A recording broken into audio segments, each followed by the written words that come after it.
And this is where actual malice comes in, the standard for defamation of a public figure.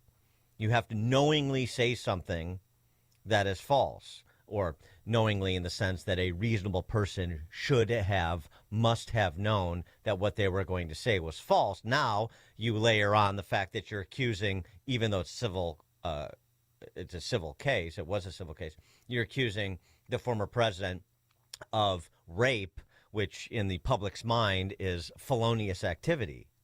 And thus, ABC News and George Stephanopoulos, dead to rights, ABC News, in scare quotes, news, and thus dead to rights, and thus $15 million and $1 million in legal fees and the "we regret" statement. 312-642-5600, turnkey.pro answer line, and the text line as well. And they changed the rules, too, in order for that case to proceed. They changed the statute of limitations. And she can't remember the year that it happened, Dan. She doesn't remember what she was wearing. That whole case made me sick to my stomach, and I've said that on this air several times. Well, she's sick, and then she celebrated afterwards. Yeah, no, can I finish? What does that have to do with defamation? It's just... Why even why bring a rape victim? You know she's a rape victim. You bring her on the show to talk about a case that is a bull jive case. And what I was going to say is that she even bragged about when, the 800, whatever millions of dollars she's going to get. She was going to buy Rachel Maddow a villa in France with her. She's mentally ill. She got a cat named Vagina, for gosh sakes. I mean, the whole thing about it. And then she was flirting with Anderson Cooper when she was talking about getting allegedly sexually abused. The whole thing and I'm glad that they have to pay up $15 million because he was supposed to give a deposition. And so instead they're settling and $15 million and $1 million for legal fees. The question is what to do about Actual Malice Broadcasting Company, which is my new name for ABC. I think we need to have these acronyms for these legacy media companies serve as scarlet letters. I would like to see, and I wish they would have required this as part of any settlement, that they would have to do sort of a Sonny Hostin legal disclaimer before every newscast where there's going to be a story involving Trump or the Trump administration, and that Stephanopoulos, as long as he's going to keep the perch pretending to be a newsman or a driver of important policy discussions on that little Sunday show they've got, would have to provide the same disclaimer before every show and, frankly, every segment, because anything he has to say about Trump and the Trump administration should be dismissed out of hand, as far as I'm concerned, after this. Well, I mean, the sum total of the evidence, but in particular after this admission, which is what it is, that he, with malice, said something about Trump that was defamatory. He knew it was untrue, and he said it anyway, and that should deplatform him as somebody who is supposed to be taken seriously.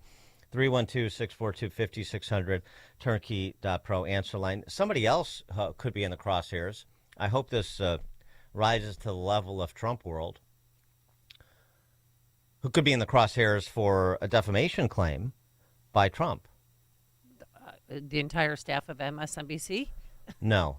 Well, yes, but in addition to that, a little closer to home, Governor Jellybelly. Oh, really?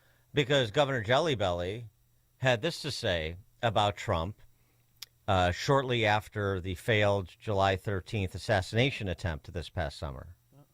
It's still true that Donald Trump is a convicted felon, an adjudicated rapist, has been a congenital liar, and is unfit for the office of President of the United States. He is not an adjudicated rapist, as George Stephanopoulos would explain to you, Jellybelly. Jellybelly, he's got that fancy Georgetown law degree. He's an officer of the court. He certainly would know better, should know better. He said something knowing it was untrue. Actual malice standard met. J.B. Pritzker should be facing a multi-million-dollar defamation suit. So let's make sure we get that leveled up to Trump world, don't you think? 312-642-5600, turnkey.pro answer line. You could also reach us on our text line, which is now up and running on the same number. Speaking of MSNBC, just to circle the infield here with all the professional defamers, slime merchants, Jelly Belly, Clinton Foundation Donor Zero, the entire cast, and it is a cast at MSNBC. Simone Sanders, former comrade Bernie Flack, was perplexed by the settlement. It's going to have a chilling effect. I would just say, I mean, this feels like it has a real chilling effect. I mean, shout out to the standards department. Okay, standards is always making sure that we are keeping the bar high and substantive and accurate.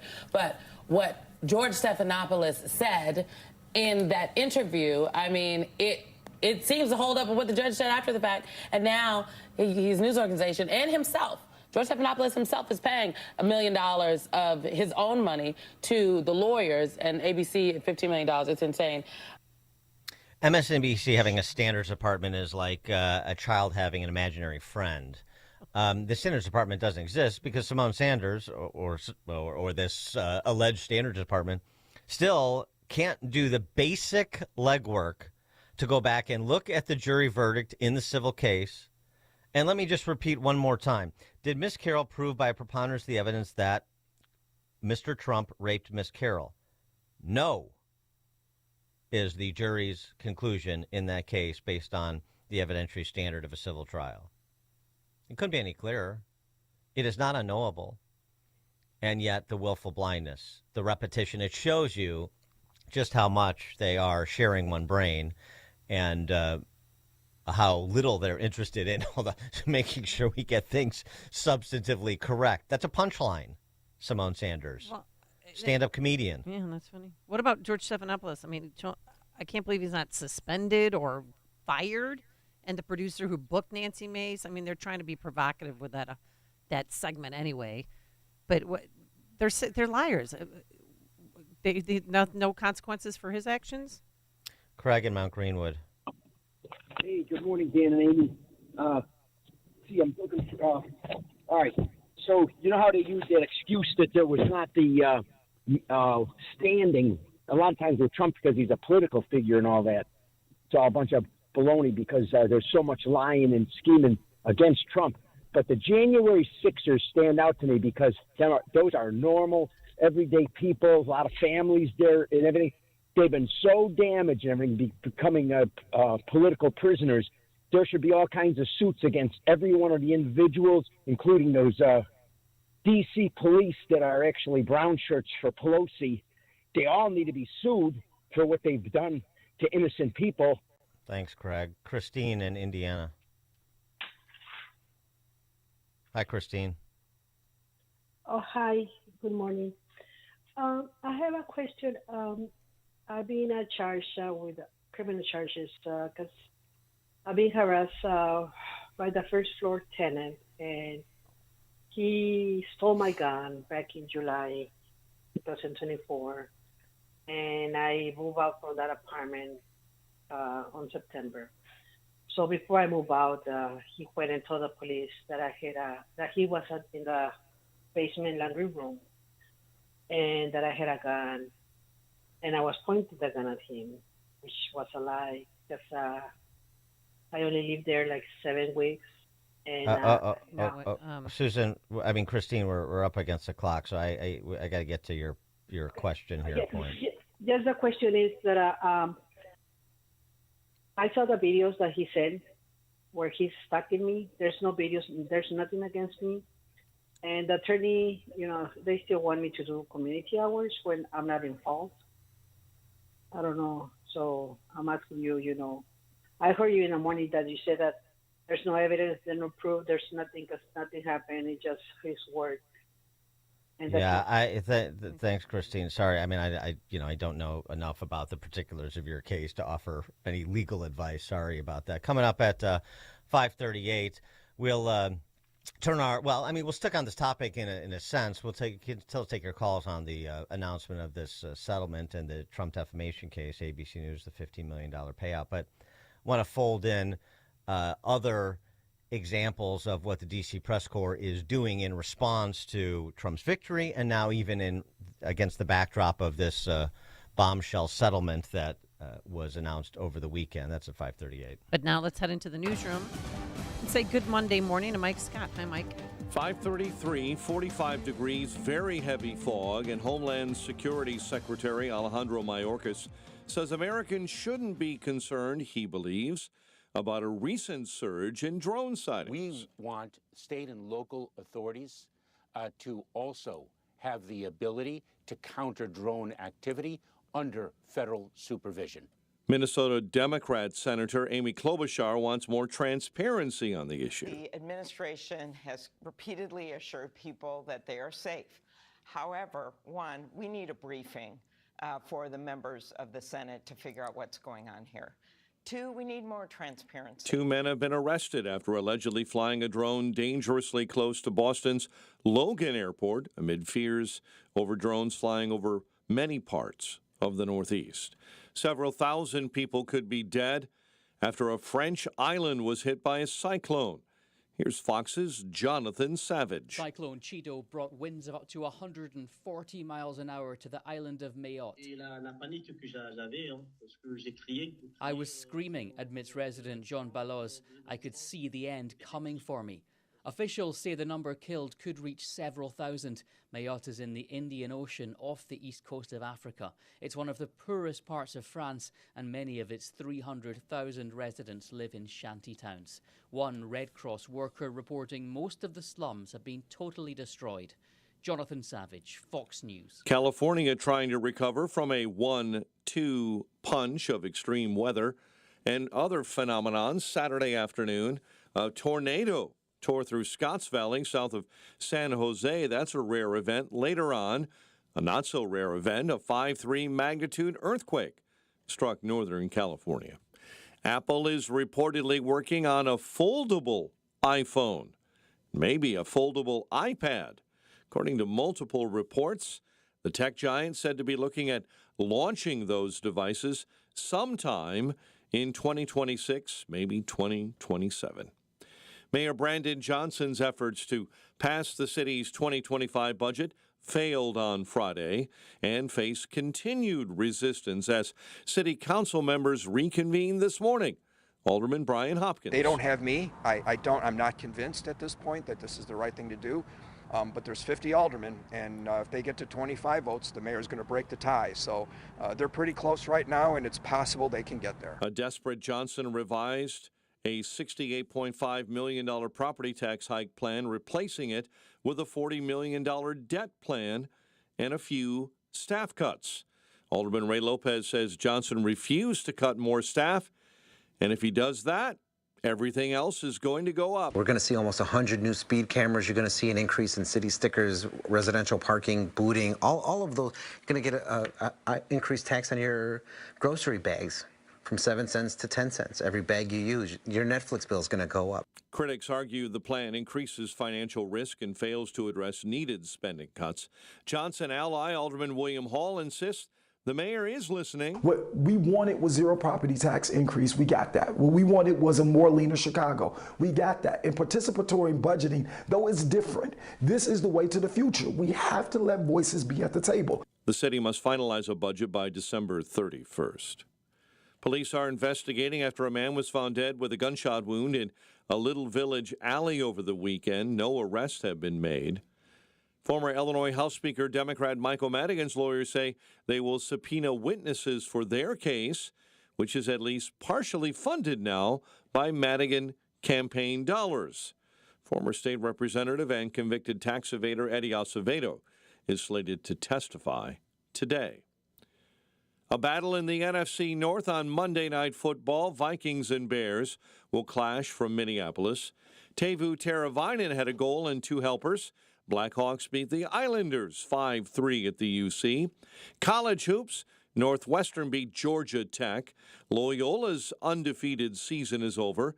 After a loss to San Francisco, UIC topped Little Rock, and Illinois State a win over the Billikens of St. Louis. The news, a service of AlmostFreeTeeth.com. If you have Blue Cross Blue Shield, PPO, or FEP, you could save 90% on average to get your smile back. Learn more and check if you qualify at AlmostFreeTeeth.com. A check of traffic and weather on the way next on AM 560. On Monday, January 20th, Donald Trump will be sworn in as the 47th President of the United States. AM 560, The Answer, is throwing a party. Join us for our inauguration celebration on January 20th at Saddle Up Q in Aurora. Enjoy a brunch buffet with AM 560 listeners as we watch the inauguration of President Trump.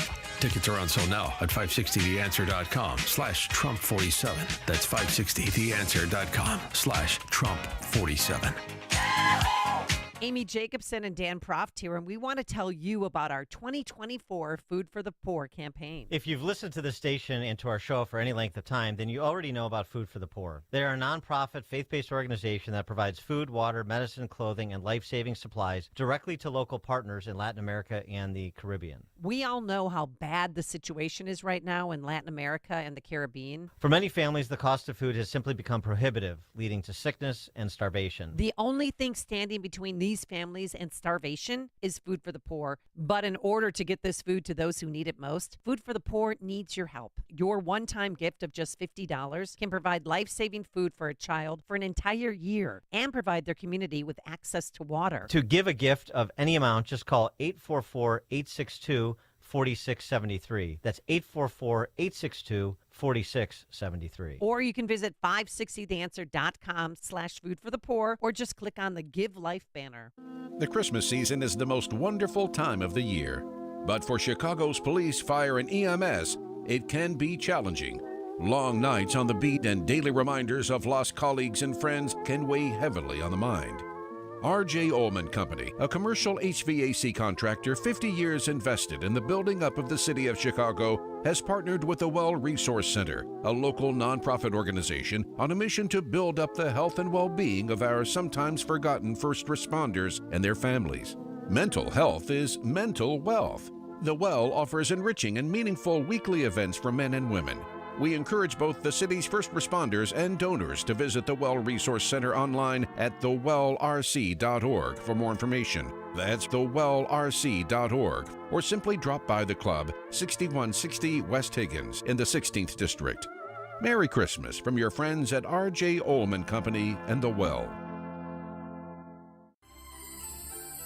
On Christmas Day, let the Trump International Hotel and Towers Chicago host a truly memorable holiday for you. Celebrate Christmas Day brunch in the Grand Ballroom. This lavish event will be a delicious offering of your favorite foods, live entertainment, craft activities for the kids, and a special visit from Santa, making it a magical experience for the whole family. Enjoy a full dinner buffet from 11 a.m. to 3 p.m. that includes fresh carved meats, a sumptuous raw bar, a cheese and charcuterie spread, interactive chef experience, and holiday-themed desserts, plus a full bar of wines, champagne, and beer. Guests will have the most iconic views of the city skyline from the Grand Ballroom while delighting in this one-of-a-kind extravaganza. Prices are $185 for adults and $55 per child. Book now via Eventbrite.com. Search Trump Chicago Brunch with Santa or call 312-588-8000. Power up the holiday and give a gift from the top of their wish list. Visit your local Steel dealer or shop online at steelusa.com. 541. Team Hochberg Traffic Center time is a service of almostfreeteeth.com. With the Blue Cross Blue Shield, PPO, or FEP, it's possible to save an average of 90% for dental implants and get 100% of your smile back. Check if you qualify. Almostfreeteeth.com. I-57. Inbound, you're jammed up between 119th and Halstead due to an earlier accident in the cleanup stages. Bishop Ford, an earlier accident still being cleaned up. Inbound between 115th and King Drive. I-65 reopened from an earlier bad accident northbound between 205th and State Road 2. Waukegan, good morning. Amstutz Expressway shut down both directions due to a serious crash. Chicago's Morning Answer with Dan and Amy continues next. A little early morning rain in your forecast. Heavy fog as well, too, a high of 49. It's 45 right now. Next news at 6. Chicago's Morning Answer continues next on AM 560, The Answer. Now, from the Signature Bank Studios. Only the biggest stories, only the biggest guests, and only the biggest opinions. This is AM 560, The Answer.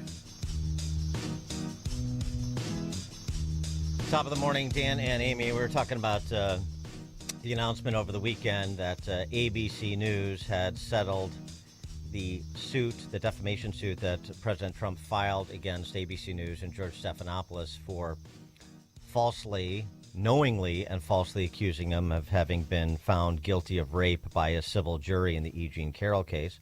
Knew it wasn't true, and they said it anyway. $15 million from ABC News, $1 million from Stephanopoulos' own pockets for legal fees, and the whole "we regret" statement, joint statement from the quote-unquote news organization and Stephanopoulos. But, I mean, does that change anything that they say or do? These are political operatives. Yeah. They're in the business of promoting particular policies and particular people and demoting particular policies and particular people. They're not in the interest of adding value to your understanding of the world around you and important discussions or debates. They have a job to do, and that's also to the business of essentially creating political commercials. And you know how much weight you're supposed to put into those. This story from CNN last week that we didn't get to, but I want to get to now. Perfect timing in this larger discussion of the media landscape and how to know what you should believe and who you should believe and who you should even take under consideration for belief. Stephanopoulos, I would say, is out of consideration. Zero. Whatever credibility they had, Dan, is completely gone. Clarissa Ward, this foreign affairs reporter for CNN. This is a incredible story, and it's not getting a lot of coverage outside of CNN that I've seen, which is sort of interesting because you would think that this would be momentous. This is award-worthy. Clarissa Ward, the story goes, and her cameraman were the first to happen upon a prisoner of Assad's that was left behind in a secret prison in Damascus. Oh, yeah, I saw this story. And it was, full-on melodramatization. She gave him his water, or her water, and his right hand was shaking uncontrollably, and yeah. With no food or water. That was at least 4 days ago. I'm shaking. My face is shaking, he says. The rebel tells him there's no more army, no more prisons, no more checkpoints. Are you serious, he says? Surya Harra. Syria is free, he tells him. It's the first time he has heard those words.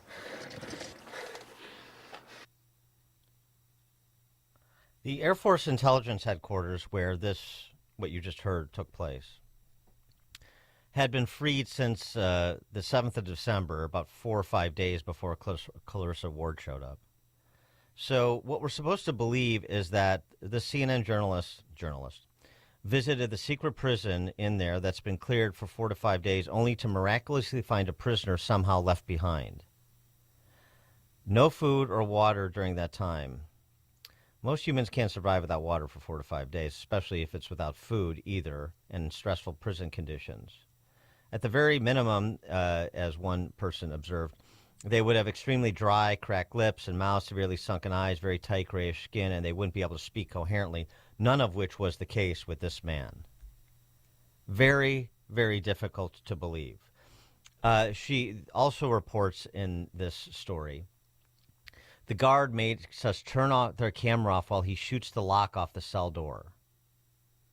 So as Ryan Saavedra over at Daily Wire observed, despite the alleged danger, she and the cameraman are then the first people to go into the cell. There they find a person hiding under the blankets who has on a relatively nice clothes, does not look dirty, looks like he isn't missing many meals, and his hair, beard are decently cut and trimmed.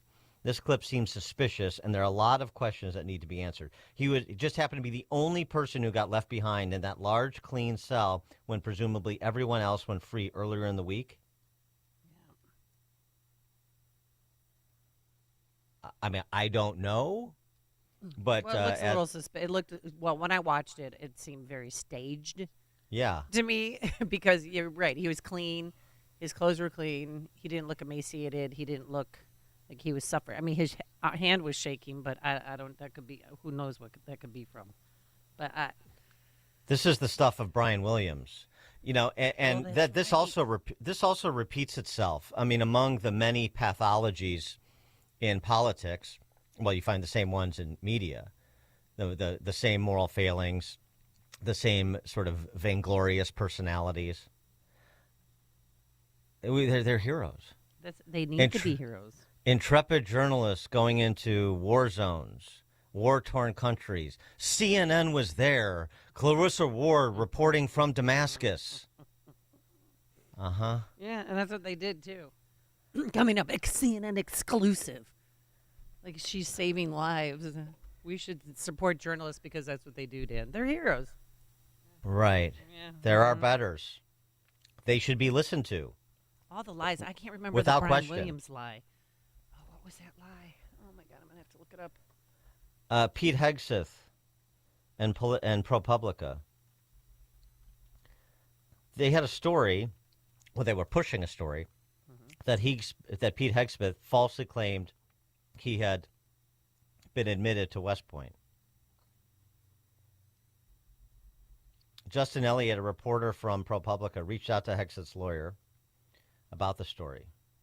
He said he had an urgent request for comment, gave him an hour to respond. I love when they do that. Which is the same thing they did to Hegseth's mom. Yeah. Uh-huh. I'm reaching out. This is the email. I'm reaching out with an urgent request for comment for your client, Pete Hegseth.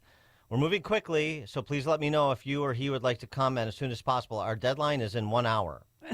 He explains that a West Point spokeshuman told ProPublica Hegseth never even applied to the school. He then asserts, seemingly based on West Point's statement at face value, that Hegseth was lying. Why did Mr. Hegseth say he got into West Point when it is not true? That's a question from the ProPublica reporter. How can Mr. Hegseth be Secretary of Defense, given that he has made false statements about getting into the military's most prestigious academy? Is there anything else we should know? The assertion that Hegseth lied was based on a single email and phone call with some West Point spokeshuman.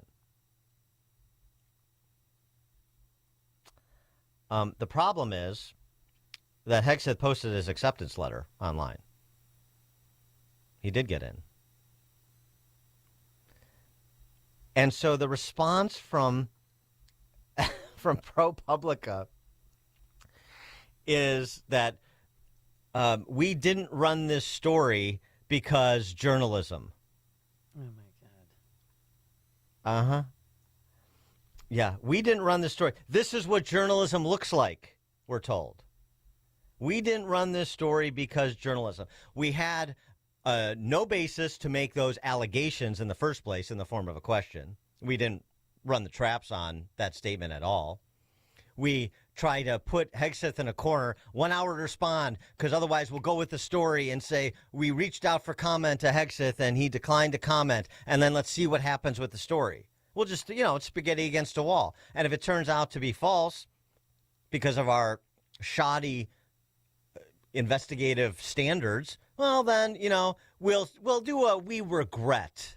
We'll do a correction, on the corner of the website, and then we'll move on to our next opportunity to slime somebody we don't like. And real quickly, the Brian Williams misremembering, remember? In Iraq, he said that his helicopter was shot down by enemy fire, but he survived. Well, it was all of And this. that It was down in Katrina, seeing bodies float by. He wasn't there. It's the same sort of marginal personalities, the same people looking for validation and looking essentially to be seen as important and valorous and enlightened when they're none of those things. They need to be relevant is the bottom line. Peter Baker, he's the New York Times White House correspondent. Ironically, she was on Washington Weekly on government-funded media. Yeah, right. This is what we pay for forcibly. All those things that Trump wants to do, all those things that Trump ran on saying he's going to do, there's nothing to do. It's all been done. It's all been accomplished. Oh, really? He said he would fight inflation. He said he would seal the border. He said he would bring down crime. All three of those are actually already fixed, more or less. Inflation is back to normal.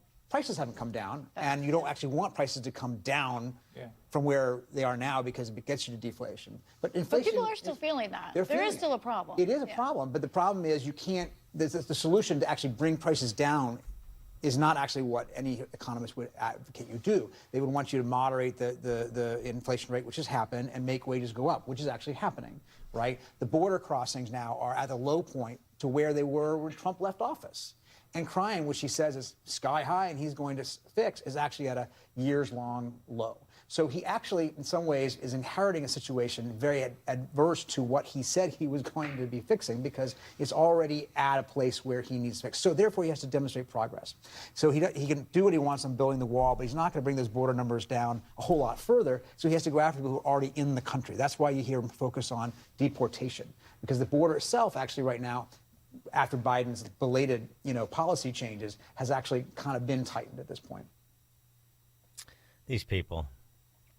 He's focusing on deportation only because Biden has solved the lack of security at the southern border, the porous, and the northern border for that matter. The porous border has been sealed up. Porous borders have been sealed up. And so now that's why he has to focus on deportation, like he's inventing it, rather than the fact that, according to Peter Baker's own outlet, 60% of the some 10-odd million people who entered this country during the Biden administration came here illegally. But this is not a thing. He has to demonstrate progress. So he sort of has to invent these things because inflation is back now down to historic norms, even though we got a higher than expected print just recently. And, there's and the border is secure. I mean, it is pathological. There's no other way to describe it. And there's no getting to them. So the only, in my view, the proper way to deal with them is to make them irrelevant, to stop tuning in. And I'm sorry we have to platform some of the clips to make the point, but you got to make your case, and that's what we're doing. Jeff in Cherville, you're on Chicago's Morning Answer. Morning, Dan and Amy. I actually laughed out loud when you were talking about that CNN reporter that they made her turn off the cameras while they shot the lock off. Mm-hmm. This is Hollywood fantasy. I mean, I actually watched Red 2 over the weekend, and they're showing shooting the chains off and shooting locks off. I mean, there is no way anybody's going to shoot a lock off, and she is invoking it as if, oh, this is how it happened. It's like there's no way somebody's going to shoot a lock off, and it just shows the make-believe that they live in. Well, Clarissa Ward is hoping that Claire Danes from Homeland will play her in the made-for-TV movie about her report from Damascus. Yeah, they look alike, too, yeah. But I she mean, was it's valiantly absurd. there, Dan, with her bottle of water, from her own personal, Stanley cup. Thanks and for the he call, drank Jeff. half of it down. Dan and Amy, Chicago's Morning Answer. Hear about the big stories of the day, then talk about them right here on Chicago's Morning Answer on AM 560. The Answer. This is Sean Thompson here to tell you about our 2024 Food for the Poor campaign. We've partnered with Food for the Poor once again to provide life-saving food for thousands of children and their families in Latin America and the Caribbean. We're talking about a part of the world that continues to suffer from the effects of economic destruction and decline, political corruption, instability, gangs, high prices for food. Families are forced to skip meals for days at a time because they simply can't afford to buy food. The only thing standing between these families and starvation is Food for the Poor and their partners. Food for the Poor needs your help. Right now, Thanks to a generous match. For one-time gift of $100, you can provide life-saving food for 2 children for an entire year. And it helps their community to gain access to water. Or consider a gift of giving $200, which would provide life-saving food for 4 children for the entire year. To make a gift of any amount, just call 844-862-4673 or go to 560theanswer.com. Just simply click on the Give Life banner at the top of the website. Balance of Nature supplements. Changing the world, one life at a time. A lot of times people don't understand what a supplement is. A supplement is in addition to your regular foods. It's really just an incredible formula, and I've been doing nutrients for 43 years. It has a tremendous effect on how I feel, my well-being. I love the way it gives me all my supplements for fruits and vegetables, which I take a lot of anyway. But I find that this gives me that supplement that I was missing before. Merry Christmas! This season, be part of the cheer and save big with our exclusive Christmas deal. Call 1-800-246-8751 or go to balanceofnature.com and sign up as a new preferred customer to get 35% off your first preferred set with free shipping and our money-back guarantee. That's 1-800-246-8751. Don't miss out. Go to balanceofnature.com or call 1-800-246-8751 and get this exclusive Christmas offer by using discount code Chicago. AM 560, The Answer. All right, coming up on Chicago's Morning Answer. First there was the moon over Miami, and now there's the drones over New Jersey at 6:06. And what's the deal with people's radios in New Jersey? We'll explain. But now let's head into the newsroom. Here's Mike Scott. Chicago mayor faces opposition to a budget proposal on the table this morning. 2 dead, 2 injured in a Northwest Side crash. A man is found dead as police investigate a Little Village alley. Alleged drunk driver hits an IDOT truck on the Dan Ryan. A Metro train strikes and kills a person in Oak Park. Bears and Vikings on Monday Night Football. Blackhawks rally past the Islanders. And WIND Chicago News Time is 6 o'clock. If there is foreign involvement in the mystery drone sightings, they'll let us know. I'm Dave Anthony, Fox News. That's what Homeland Security Secretary Alejandro Mayorkas tells ABC's This Week. It is our job to be vigilant in the federal government with our state and local partners on behalf of the American public, and we can assure their safety. After weeks of drone sightings, mostly over New Jersey, but also New York and other states as well, many lawmakers keep demanding answers, including Republican Congressman Michael Waltz. The incoming Trump National Security Advisor tells CBS Face the Nation. I think what the drone issue points out are kind of gaps in our agencies, gaps in our authorities between the Department of Homeland Security, local law enforcement, the Defense Department. It's a somber morning in Charlotte County, Florida, where a sheriff's deputy, Elio Diaz, was killed at a traffic stop. Andrew Moyston, 24 years old, pulled out a rifle and opened fire on him. Elio was rushed to a local hospital, but he succumbed to his injuries. Sheriff Bill Primel. As for the suspected gunman, Moyston, he drove off, but was captured hours later at a Popeyes in Punta Gorda. In Gaza, Palestinian officials say the 52 deaths the past 24 hours in Israeli strikes brings the total number of Palestinian deaths over 45,000 since Israel started waging war against Hamas in Gaza after Hamas's deadly terror attack last year. As Israel also keeps going on the attack in Syria, following opposition rebels taking control of the country, but there's concern about terrorists taking control of the ousted Syrian regime's weapons. Another Trump cabinet nominee who could face tough questions at a confirmation hearing goes to the Capitol this week. Robert F. Kennedy Jr. is set to spend 4 days on Capitol Hill before lawmakers leave town for Christmas. Senators could press Kennedy about his views on vaccines and abortion. Lisa Murkowski, who is among the 25 senators expected to meet with Kennedy this week, says she's focused on higher vaccination rates, especially among children. That's Fox's Madeline Rivera. America's listening to Fox News.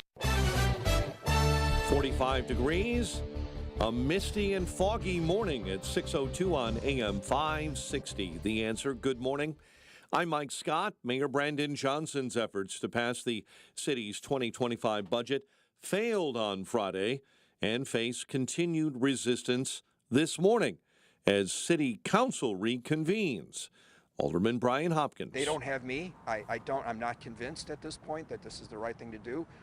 But there's 50 aldermen, and if they get to 25 votes, the mayor's going to break the tie. So they're pretty close right now, and it's possible they can get there. While Johnson revised and dropped a $68.5 million property tax hike plan. He's replacing it with a $40 million debt plan and a few staff cuts. Alderman Ray Lopez says Johnson refusing to cut staff means everything else will go up. We're going to see almost 100 new speed cameras. You're going to see an increase in city stickers, residential parking, booting, all of those. You're going to get an increased tax on your grocery bags from 7 cents to 10 cents. Every bag you use, your Netflix bill is going to go up. The city must finalize a budget by December 31st. A violent crash early Sunday morning on West Irving Park left 2 women dead, 2 others injured. 2 women in an SUV were pronounced dead at area hospitals after being transported, while another woman remains hospitalized in fair condition. Former Illinois House Speaker Democrat Michael Madigan's lawyers say they will subpoena witnesses for their case, which now is at least partially funded by Madigan campaign dollars. Former state rep and convicted tax evader Eddie Acevedo is slated to testify today. Investigators believe it was a drunk driver that rear-ended an Illinois Department of Transportation truck conducting traffic on the Dan Ryan Expressway near 26th Street. The truck's emergency lights were activated at the time of the crash. Yesterday morning, Illinois State Police say no injuries were reported, but the driver is receiving citations for DUI and violating Scott's Law. Chicago sports, Vikings and Bears clash on Monday Night Football. Teuvo Teravainen had a goal and 2 helpers as the Blackhawks beat the Islanders 5-3 at the United Center. College hoops, Northwestern, a win over Georgia Tech, and Loyola's undefeated season is over after a loss to the Dons of San Francisco.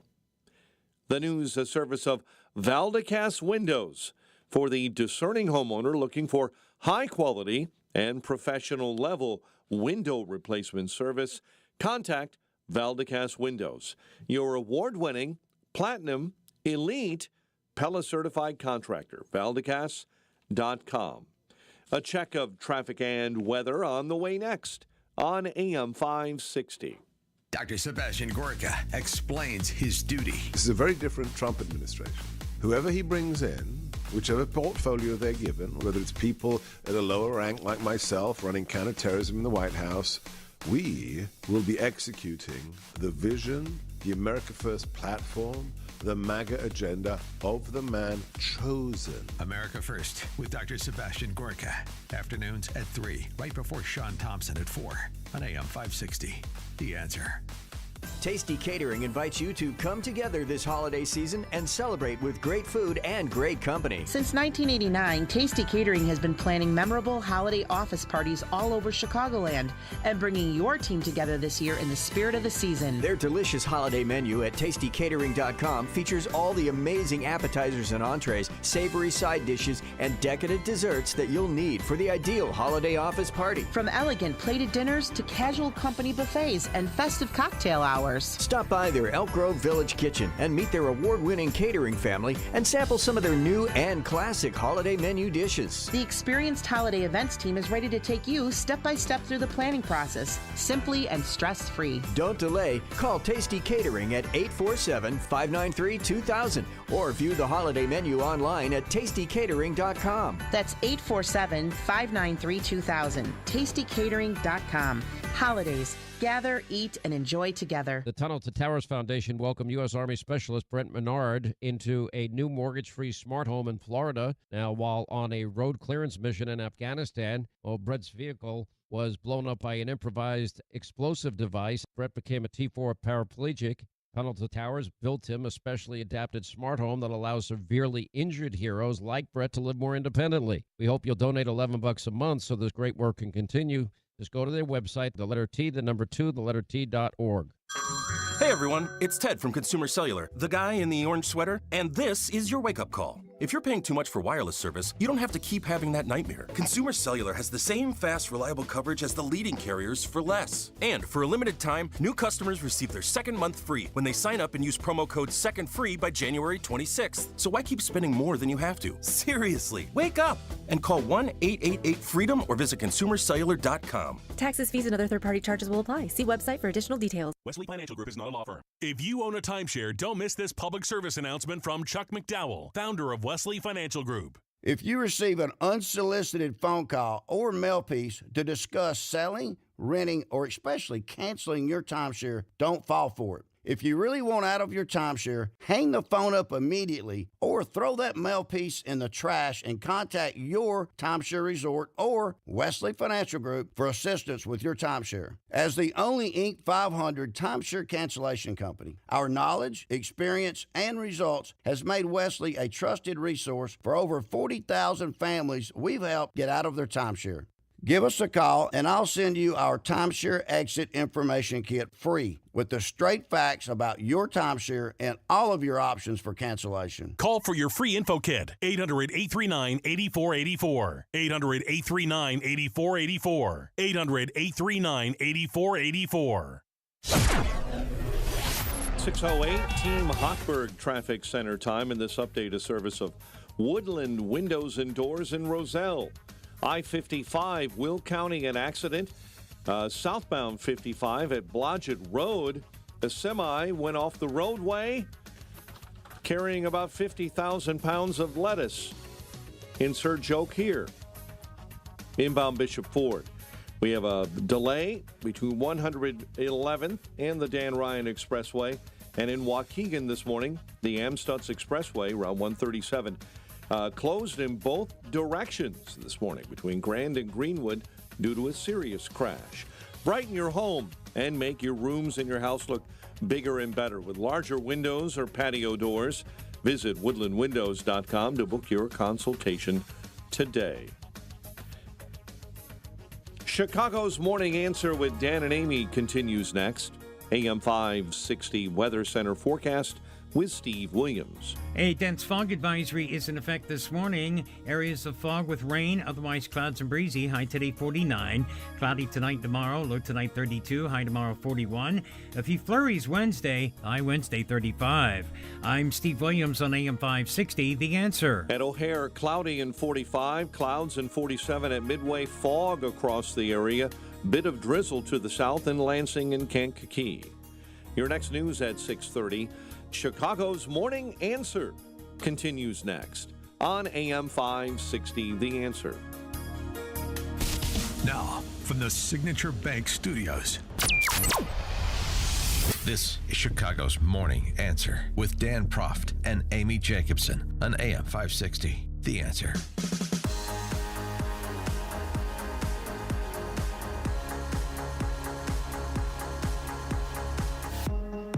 Top of the morning, Dan and Amy. Just when you thought the responses from the federal government to this drone mystery on the eastern seaboard could not get more preposterous than the insultingly dumb offerings from John Kirby last week, enter Lex Luthor lookalike Ali Mayorkas on the Sunday talk shows. Department of Homeland Security Secretary still impeached. Not convicted. Never convicted. Oh, no. Why would Ali Mayorkas on This Week with Stephanopoulos. I mean, there's a guy who's happy to platform Mayorkas. They have about the same relationship with the truth. Mayorkas on the drones. And in September of 2023, the Federal Aviation Administration, the FAA, changed the rules so that drones could fly at night. And that may be one of the reasons why now people are seeing more drones than they did before, especially from dawn to dusk. And so that is the reality. But I want to assure the American public that we are on it. We are working in close coordination with state and local authorities. And it is critical, as we all have said for a number of years, that we need from Congress additional authorities to address the drone situation. Our authorities currently are limited, and they are set to expire. We need them extended and expanded. What exactly do you need?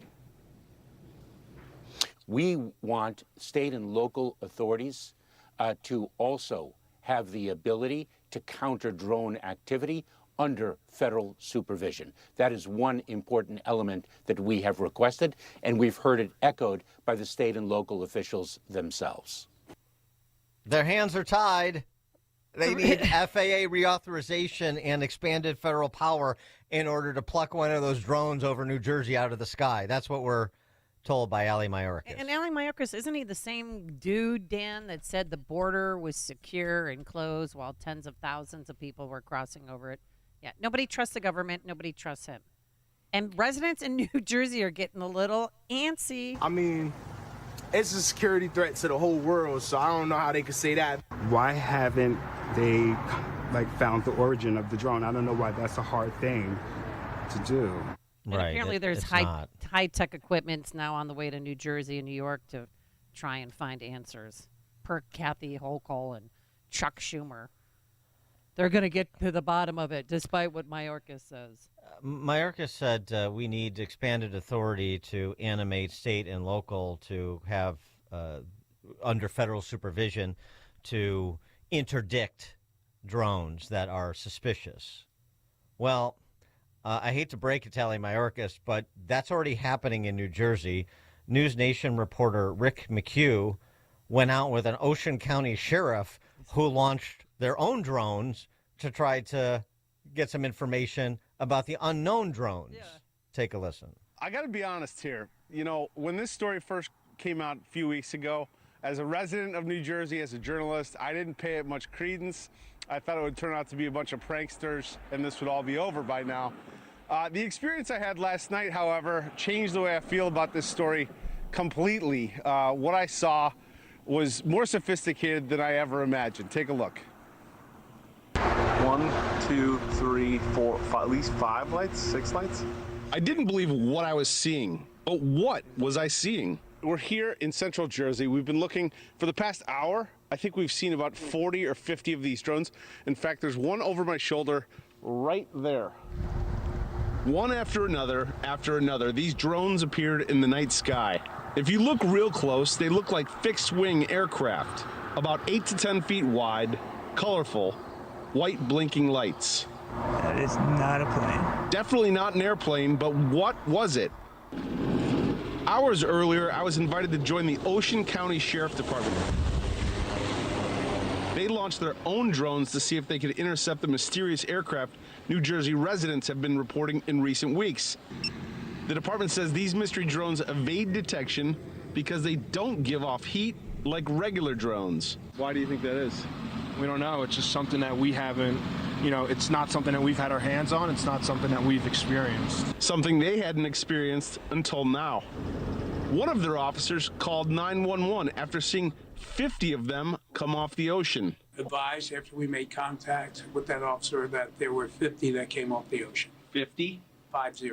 That was my reaction also. There were 50 that were coming off the ocean. And this is a sworn officer? A sworn officer, yes. We contacted state police, we contacted the FBI, we contacted the Coast Guard, at which point the Coast Guard went out with their boat and they reported seeing 13 following their boat. And then the Coast Guard also advised that they went over them about 300 feet and had a wingspan of about 8 feet. I see one right here. Did I see the same thing that officer saw? I'm still not sure. What I can show you is this video. What I can tell you is I've never seen anything like it before. Wow. And more than a month since these reports started, the federal government doesn't know what they are either. What's your message to the White House? My message is come to the Jersey Shore. I know it's wintertime, but come see what we see and then, maybe have a better appreciation for why our residents are concerned.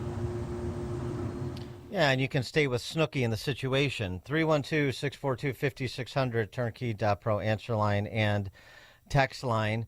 The local authorities at least making an effort.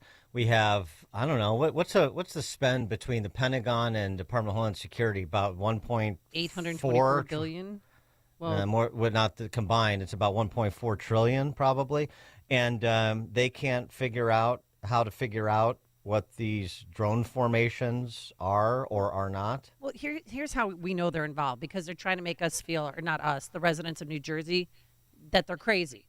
They're saying, well, no, they're low-flying helicopters, planes that are landing in Newark, possible, people that have their own drones out. Well, this is That's what they do. Now you've got sightings from around the country. You've got sightings on the West Coast. You've got sightings.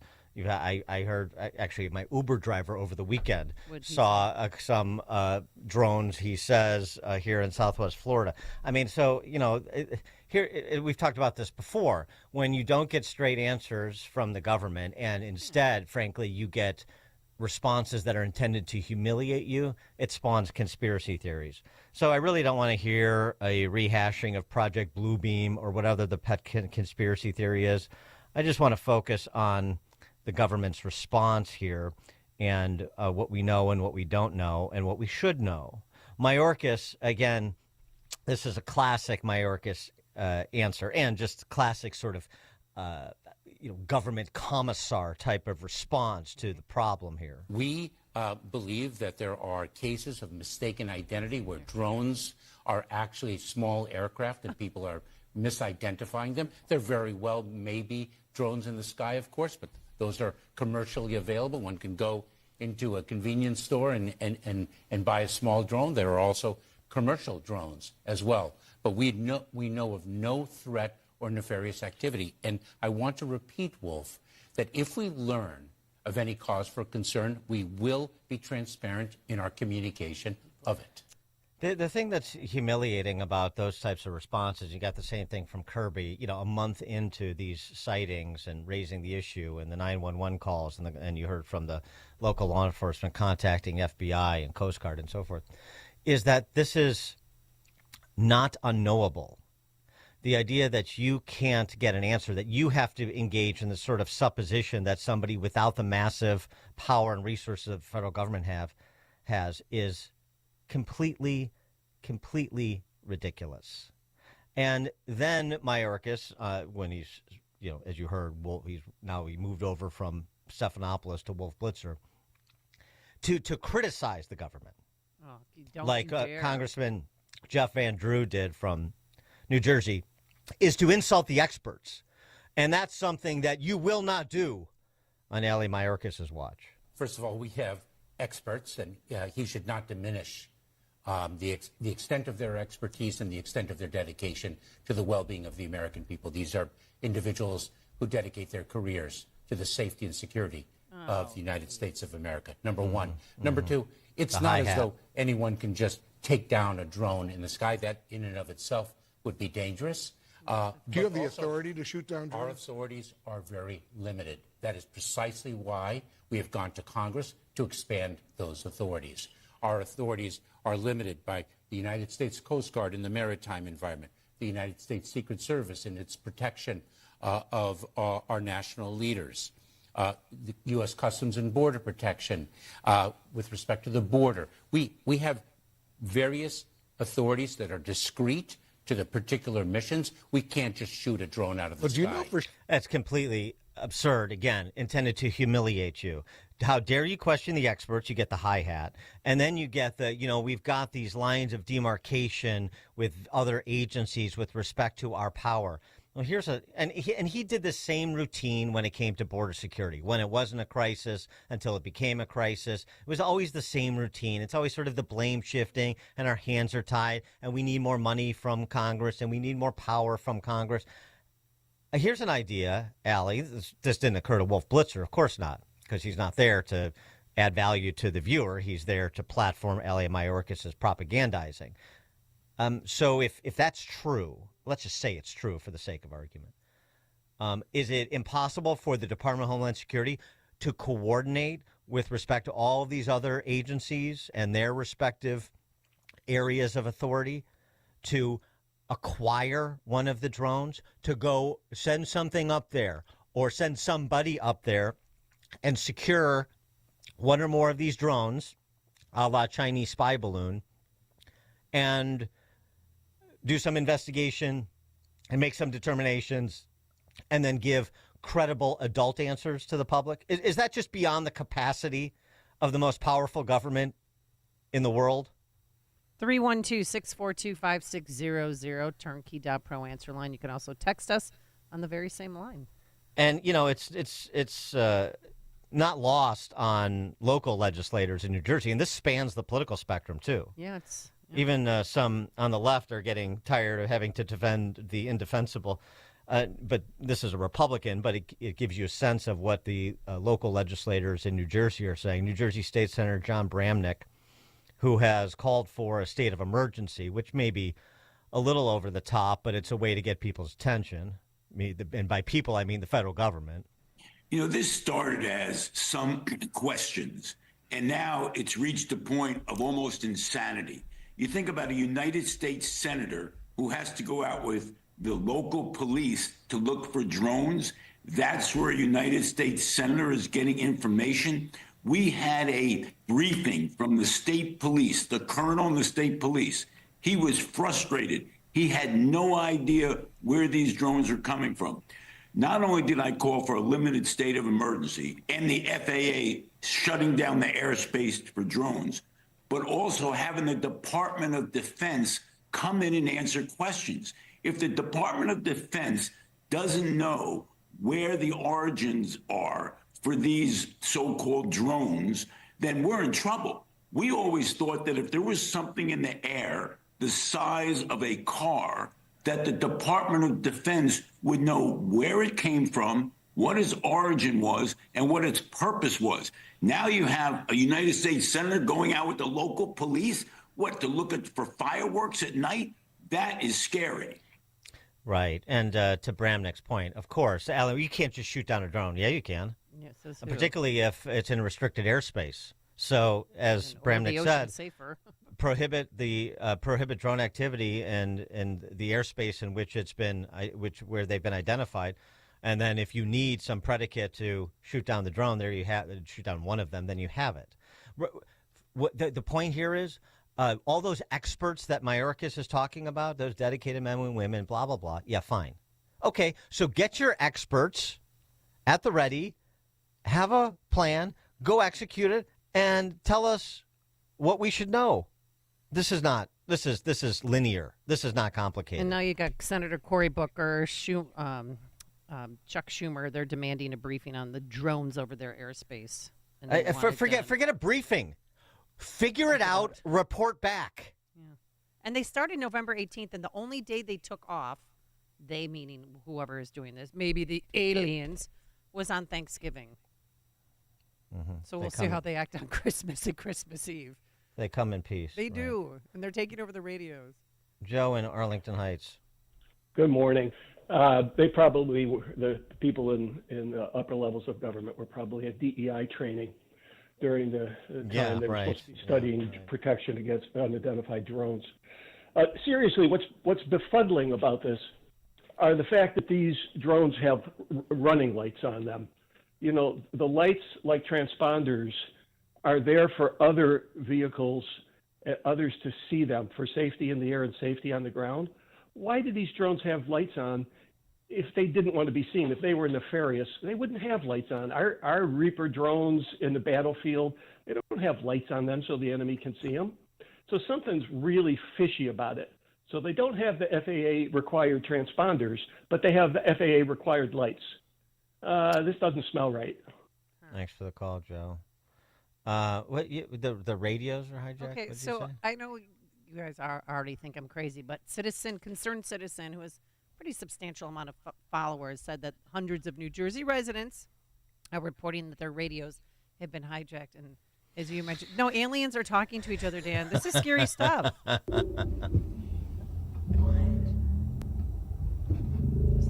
Regular AM radio. What's he saying, Dad? I'm scared. Are you sure that's not just the WLS?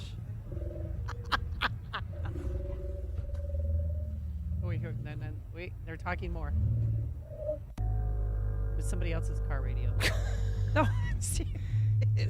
Is Chewbacca trapped in that car radio? Wow. Yeah. And then the Millennium Falcon flew over that car.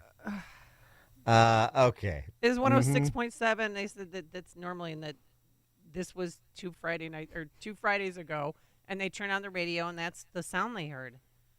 Scary. Yeah. It clearly, if you play that backwards, what is it? You can hear, "We come in peace, but you leave in pieces." Yeah. Maybe they'll come and eat our dogs and cats. Oh, no. No. Kifnis is going to have something to say about that. Glenn in Kenosha.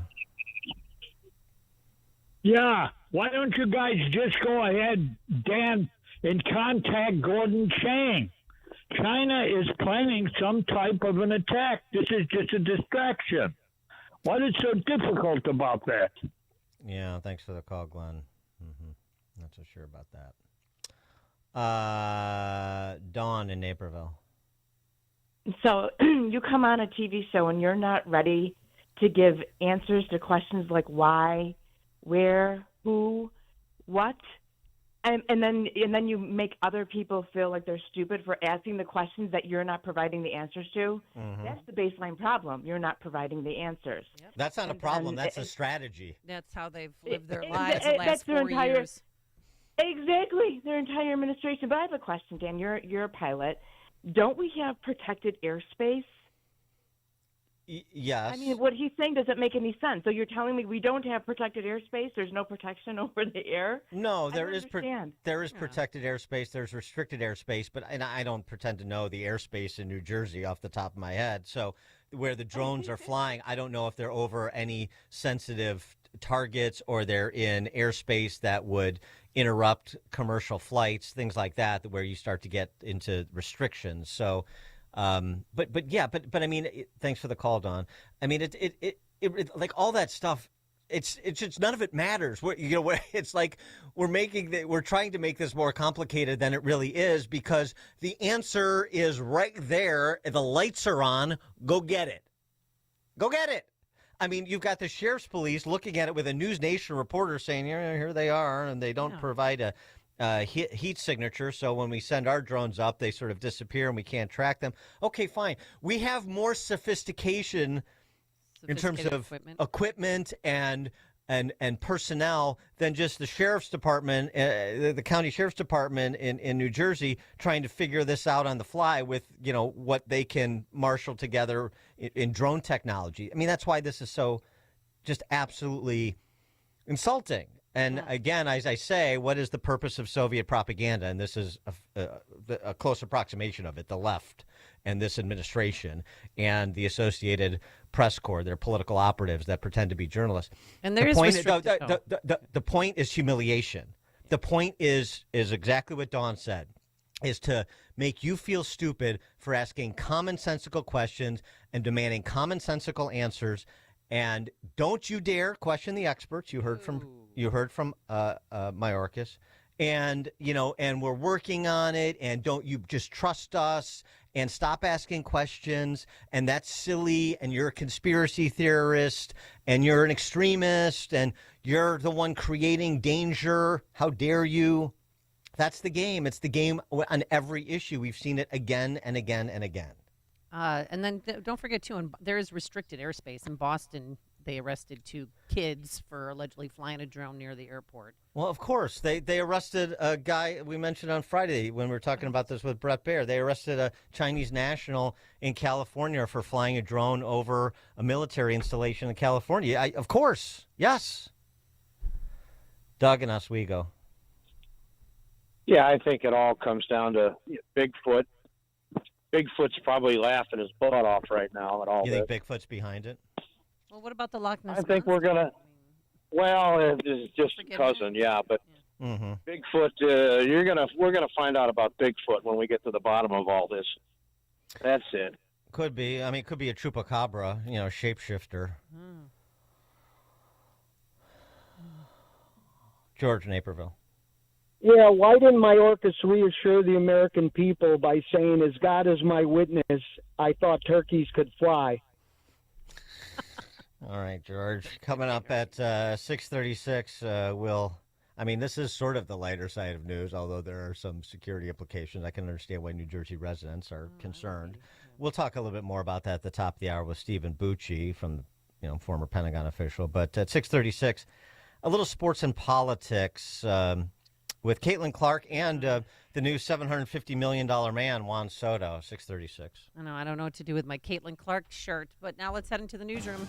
Here's Mike Scott. 6:32, rain, fog, and 46 degrees. The federal government deploying additional resources, they say, in the face of numerous drone sightings in New Jersey and in the Northeast.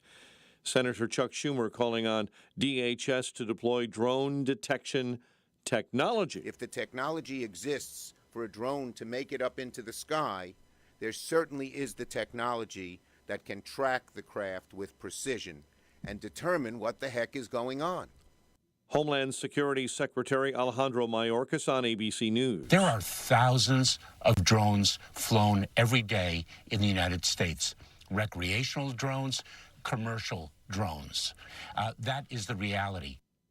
New York Governor Kathy Hochul also said Sunday the federal government is deploying a drone detection system in her state. The Biden administration does not intend to authorize a bird flu vaccine. The president says the virus is not spreading rapidly enough among people and is not causing severe illness. Parts of California are recovering from a double dose of wild weather Saturday. The National Weather Service confirms an EF1 tornado tore through Scotts Valley south of San Jose in a rare California tornado. Later that night, a 5.3 magnitude earthquake struck Northern California. You've just picked up that morning cup of coffee, but what you may not know is that it may be better for you than you think. New study done by the University of Coimbra in Portugal says the drink may be adding to your lifespan at least a couple of years. Mayor Brandon Johnson's efforts to pass the city's 2025 budget failed Friday and face continued resistance this morning as the Chicago City Council reconvenes. Alderman Ray Lopez. Taking out a short-term loan of $40 million is just a one-time fix to get through this moment. That's not going to help us in the long term. Critics argue the plan increases financial risk and fails to address needed spending cuts. A battle in the NFC North. Monday Night Football. Vikings and Bears clashing in Minneapolis. Teuvo Teravainen a goal and 2 helpers. Connor Bedard chipped in a goal. Blackhawks beat the Islanders 5-3 at the United Center. College hoops, Northwestern a win over Georgia Tech. Loyola's undefeated season is over after a loss to San Francisco, and Illinois State beat the Billikens of St. Louis. The news service of Quick Delivery Service. Visit quickdelivery.com when you need same-day delivery of your routes. Go to quickdelivery.com now to schedule your delivery. And a check of traffic and weather on the way next on AM 560. On Monday, January 20th, Donald Trump will be sworn in as the 47th President of the United States. AM 560, The Answer, is throwing a party. Join us for our inauguration celebration on January 20th at Saddle Up Q in Aurora. Enjoy a brunch buffet with AM 560 listeners as we watch the inauguration of President Trump.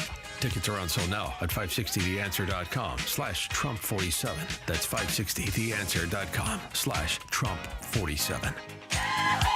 Amy Jacobson and Dan Proft here, and we want to tell you about our 2024 Food for the Poor campaign. If you've listened to this station and to our show for any length of time, then you already know about Food for the Poor. They're a nonprofit, faith-based organization that provides food, water, medicine, clothing, and life-saving supplies directly to local partners in Latin America and the Caribbean. We all know how bad the situation is right now in Latin America and the Caribbean. For many families, the cost of food has simply become prohibitive, leading to sickness and starvation. The only thing standing between these families and starvation is Food for the Poor. But in order to get this food to those who need it most, Food for the Poor needs your help. Your one-time gift of just $50 can provide life-saving food for a child for an entire year and provide their community with access to water. To give a gift of any amount, just call 844-862 4673. That's 844-862-4673. Or you can visit 560theanswer.com/food for the poor, or just click on the Give Life banner. My name is Dr. Joe Mealy. I've been a dentist for 56 years, and I'm a certified nutritional consultant. I started taking Balance of Nature 15 years ago. I think most people think when they eat fruits and vegetables, this is their idea of fruits and vegetables. I had an apple today. I had a pear today. I had a banana. That's their fruits and vegetables. They don't understand that each one of those fruits and vegetables has different nutrients than the others. Balance of Nature has made a significant difference in my life, in my wife's life. I feel we're on this earth to help each other, and if other people can benefit from my experience, I think that would be one of the best ways I could justify still being here at 81. Go to balanceofnature.com and get 35% off your first preferred set with free shipping as a new preferred customer by using discount code CHICAGO. Wouldn't it feel great to give gifts with an impact? That's Caring creates gift boxes that also give back to food insecure children with every purchase. That's right. Order great gifts and you'll benefit a great cause. From sweets and snacks to apparel and wine and cheese, That's Caring has a gift for anyone in your life. Want to impress a new client? Send a loved one a just because gift? Order a homemade cookie cube gift box, chocolate indulgence gift box, trail mix. There's even dietary friendly options. View all their unique and delicious gifts at that'scaring.com. Every gift basket is handcrafted with 3 essential rules. It must taste great, it must look amazing, and it must give back. Since 2013, That's Caring has been providing essential weekend bags for food insecure children. So help the cause and give a That's Caring gift basket to someone special. Go to that'scaring.com. Visit now, that'scaring.com. Power up the holiday and give a gift from the top of their wish list. Visit your local Steel dealer or shop online at steelusa.com. 6:39 Team Hochberg Traffic Center time. Inbound on the Edens, 25 minutes, Lake Cook Road to the junction. 45 on the inbound Kennedy O'Hare into the Burns Circle interchange. I-55 an accident. Southbound at Blodgett Road, a semi goes off the road and emergency equipment is on the scene. I-57, an accident on the exit ramp on the outbound side of 57. It's on the off-ramp to the northbound tri-state. Chicago's Morning Answer with Dan and Amy continues next. AM 560 Weather Center forecast. Little early morning rain and heavy dense fog. High 49, cloudy and 32 overnight. Drizzle and 46 at O'Hare. Your next news update is at 7. Chicago's Morning Answer continues next on AM 560 The Answer. Now, from the Signature Bank Studios. Sports and politics and sports and politics and sports and politics and intersection. Arrogance and ignorance, arrogance, ignorance, and arrogance and ignorance. Intersection. On this installment of Sports and Politics, Caitlin Clark has been named the Time Athlete of the Year. It was a bit muted because so much focus on Trump as the Time Human of the Year. Announced last week. And this is what she had to say about basketball and her life in basketball. I feel like I always have had really good perspective on everything that's kind of happened in my life, whether that's been good, whether that's been bad. And then obviously coming to the WNBA, like I've said, I feel like I've earned every single thing that's happened to me over the course of my career. But also, I grew up a fan of this league from a very young age. Like, my favorite player was Maya Moore. Like, I know what this league was about. And like I said, like, it's only been around 25 plus years. So I know there's been so many amazing black women that have been in this league, and continuing to uplift them, I think, is very important. And that's something I'm very aware of. And like I said, like, I try to just be real and authentic and, you know, share my truth. And I think that's very easy for me. Like, I'm very comfortable in my own skin. And that's kind of been how it is my entire life. Yes. Share my truth. There's that phrase, my truth. It's one of those phrases. Here's another phrase from the timepiece. I want to say I've earned every single thing, but as a white person, there is privilege. A lot of those players in the league that have been really good have been black players. The league has kind of been built on them. The more we can appreciate that, highlight that, talk about that, and then continue to have brands and companies invest in those players that have made this league incredible, I think it's very important. I have to continue to try to change that. The more we can elevate black women, that's going to be a beautiful thing. 312-642-5600, turnkey.pro answer line, and text line. Did Caitlin Clark jump into that identitarian cesspool with those comments? Why did she? She's been so just measured and not political, not controversial. I mean, they've been poking the bear her whole time since she got into the WNBA. And then she bends the knee to the woke mob when she becomes Time's Athlete of the Year. Why? Is this her truth? Is this how she feels? Or it feels like a forced statement to me. I don't know why, and I don't know what to do with my Caitlin Clark shirt that I bought. I don't know if I can wear it again because I feel like she gave in. I don't think Megyn Kelly is going to be donning the Caitlin Clark jersey anytime soon. This is what she had to say on her podcast. And she does very well, and she wins games, and she puts butts in the seats, and she sells tickets, and she gets people tuning in on television. And all really we want to hear from anybody about this is thank you. Thank you to Caitlin Clark for making our league relevant and so on. But instead, she's been bullied repeatedly by the players in this league. Yep. She's been assaulted physically. She's been scratched in the eye. And, I mean, all this is on camera. We've covered it repeatedly on the show. So she gets this honor. And all she has to do is continue staying above it.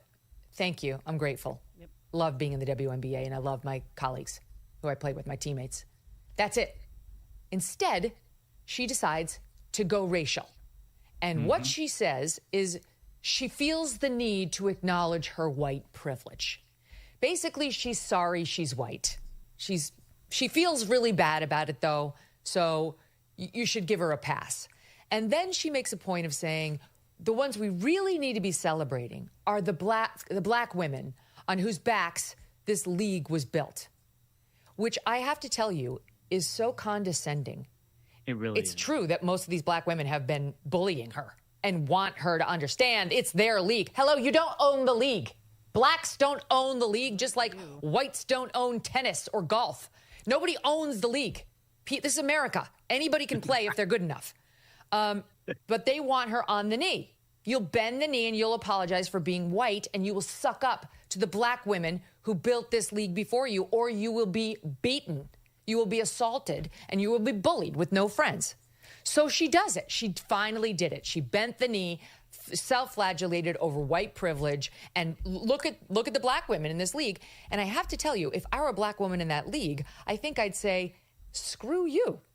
Because don't treat me like I am the ugly stepsister and you are Cinderella, and no prince is going to look at me unless Cinderella says, oh, give her a little time. Oh, put her in the spotlight for a moment. I would be offended, genuinely offended by her. Like, look over there. Look at them. They're not white. They did a lot, too. And here's the other thing. It's totally insincere. And here's how you know it's totally insincere. Because if Caitlin Clark really felt uncomfortable in the spotlight as the newbie who's white, because white people didn't build the league, she wouldn't have said yes to being Time Magazine's Athlete of the Year. So either walk the walk or don't. 312-642-5600, turnkey.pro answer line. Megyn Kelly have a point. Yeah, why not turn over the Time Athlete of the Year? Say, no, it really should be Angel Reese, my rival. One point of order, though, on Megyn Kelly. Yes. Since she's sort of new to being sort of this aggressive on some of these issues. If you want to get after people for being particular about language, and I think you should, language is important. First, language is corrupted, then man is corrupted, as Emerson observed. Stop with the overuse of bullying. You're not being bullied. You're not being assaulted. Basketball is a contact sport that's just in. So, yeah, she's subject to some cheap shots. Yeah, I mean, so is Jordan. So just spare me the bullying business and the assaulting business.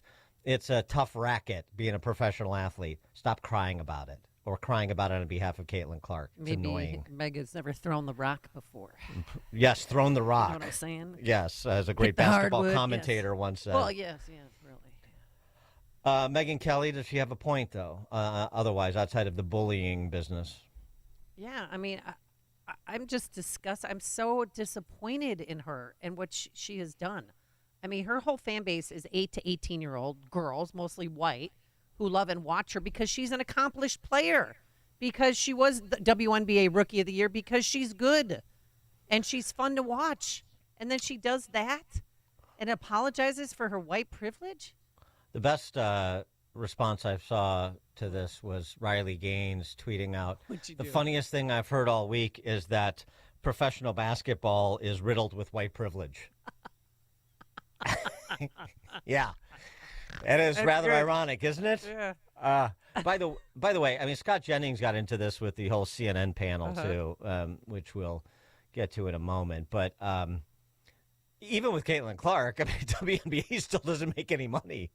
WNBA still wouldn't exist without the NBA subsidy. Just a point of order. Kathy in River Forest. Hey, Kathy. Nancy.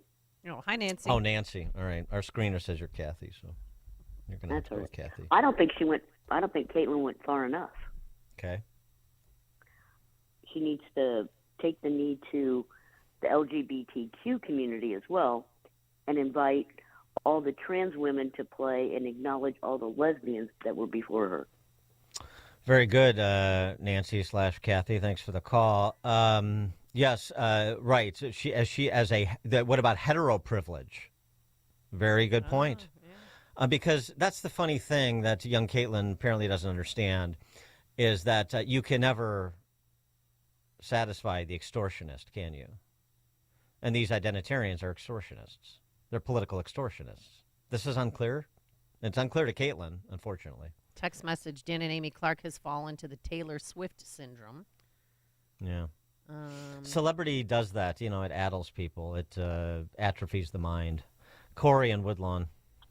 Hey, thanks for taking the call, Dan. Good morning, Amy. These people are taking the fun right out of sports. We used to watch this stuff to unwind and to get about something that was fun and entertaining. Now we're watching this stuff to see race hustlers. These guys are basketball players and football players. They're not race hustlers. We already have race hustlers. Why do we need these guys to fill in for Al Sharpton? And Samuel Page and Jackie Robinson, they used to want to be acknowledged for their sportsmanship. They didn't want to be acknowledged for their race. This thing has gone backwards. Yeah. Yeah. Lots Thanks of text for the call, message. Corey. Dan and Amy, do you think the league officials got to her? Oh, I'm sure there's pressure coming from all quarters on Caitlin Clark, but you know this is but you know when you're under pressure, this is when you find out someone's character. Right. This is petty female BS. This never happens in male sports. Another text Steve and message. well, wait. What he said that this is petty female BS, and this would never happen in male sports. Like some white male athlete apologizing for their white privilege. Oh, really? That's not true. I mean, you're not familiar with Greg Popovich or Steve Kerr? You're not familiar with kneeling during the anthem in the summer of 2020?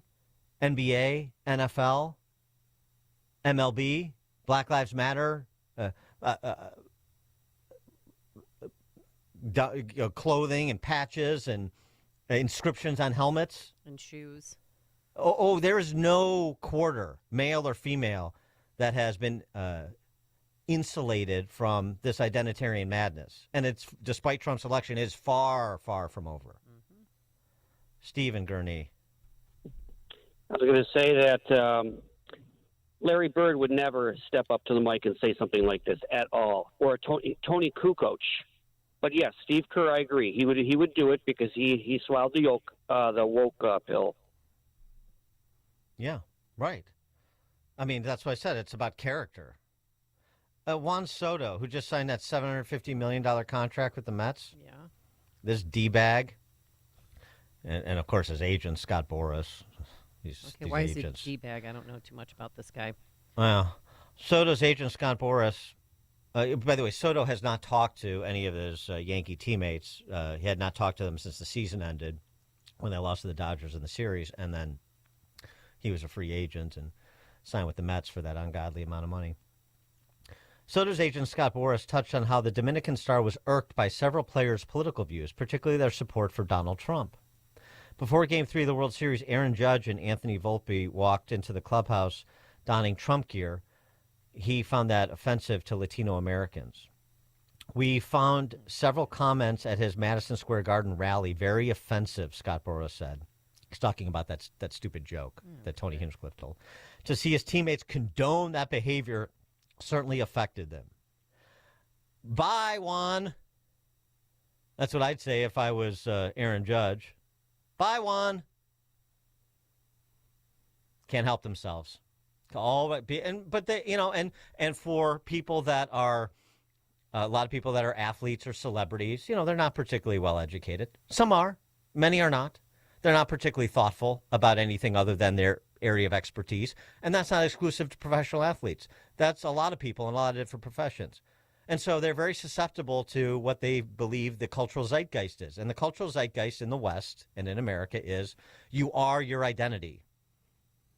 It's fine to be proud of your ethnic heritage, you're whatever, but that's who you are. And so you have to be performatively outraged when other people of your shared non-behavioral identity characteristics are performatively outraged or misguidedly outraged or disproportionately outraged. And that's what you get. And that's how people like Caitlin Clark, who tried to stay above the fray, get dragged into it. Mike, Yorkville. Good morning, Dan and Amy. I was just curious, can Caitlin Clark file for minority status in WNBA? And it's not because she's white. It's just she's just one of the few good players left. All right, Mike, thanks for the call. Bill, Northwest Side. Yeah, the next problem is Caitlin has a boyfriend. That's not going to fly. They're going to demand that she have a girlfriend. I know. That's the next step in the... Thanks for the call, Bill. Yeah, probably. I'm sure. Can I just get one more vignette under the heading Sports and Politics? Yes. As if Ohio State fans aren't insufferable enough. Oh, I hate this. And by the way, this is not a defense to Michigan fans either, but this is. Ohio State legislator Josh Williams has introduced a bill to make it a felony to plant a flag at the center of the horseshoe. This was after Michigan planted the flag after they beat Ohio State in that upset in the middle of the field. And the sheriffs came out with the pepper spray.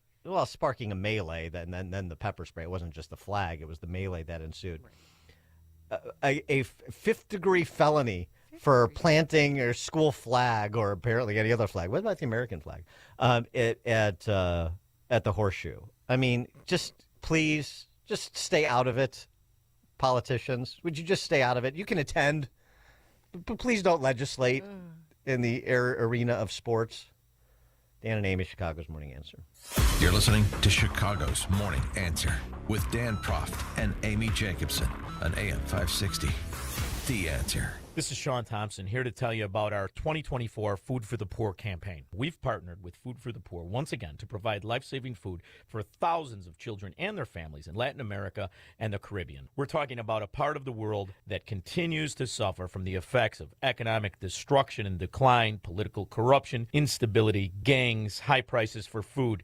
Families are forced to skip meals for days at a time because they simply can't afford to buy food. The only thing standing between these families and starvation is Food for the Poor and their partners. Food for the Poor needs your help. Right now, thanks to a generous match, for one-time gift of $100, you can provide life-saving food for 2 children for an entire year. And it helps their community to gain access to water, or consider a gift of giving $200, which would provide life-saving food for 4 children for the entire year. To make a gift of any amount, just call 844-862-4673 or go to 560theanswer.com. Just simply click on the Give Life banner at the top of the website.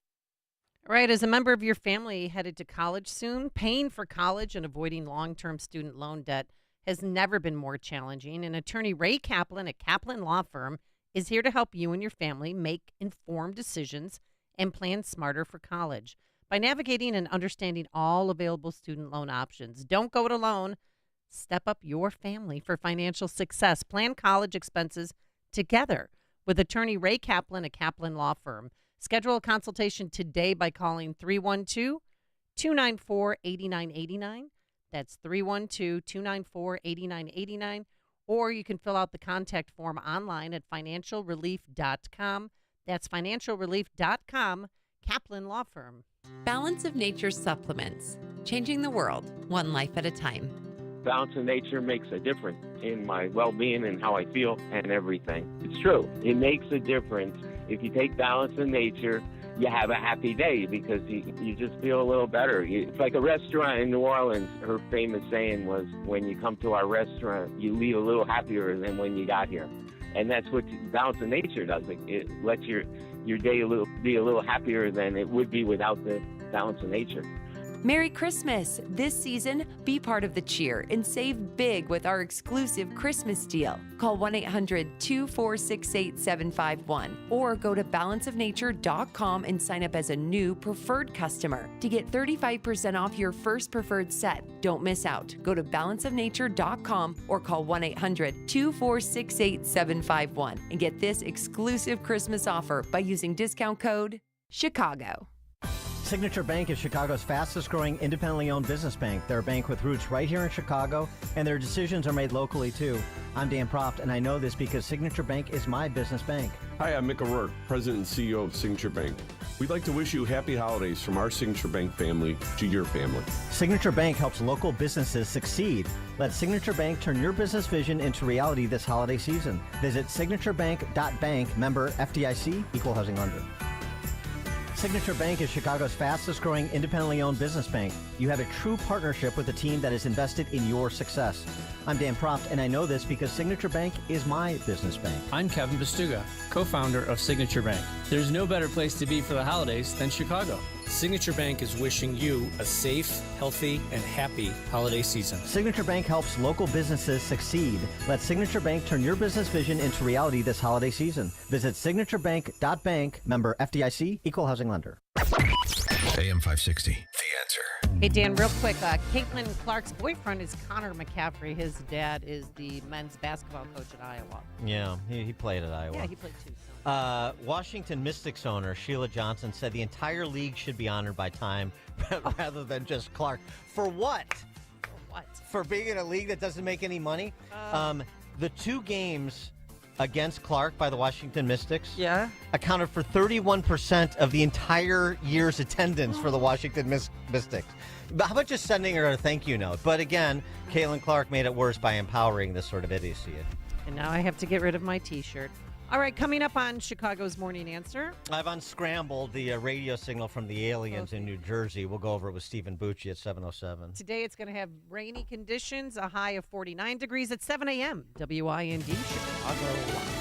Another Trump nominee will spend the week on Capitol Hill.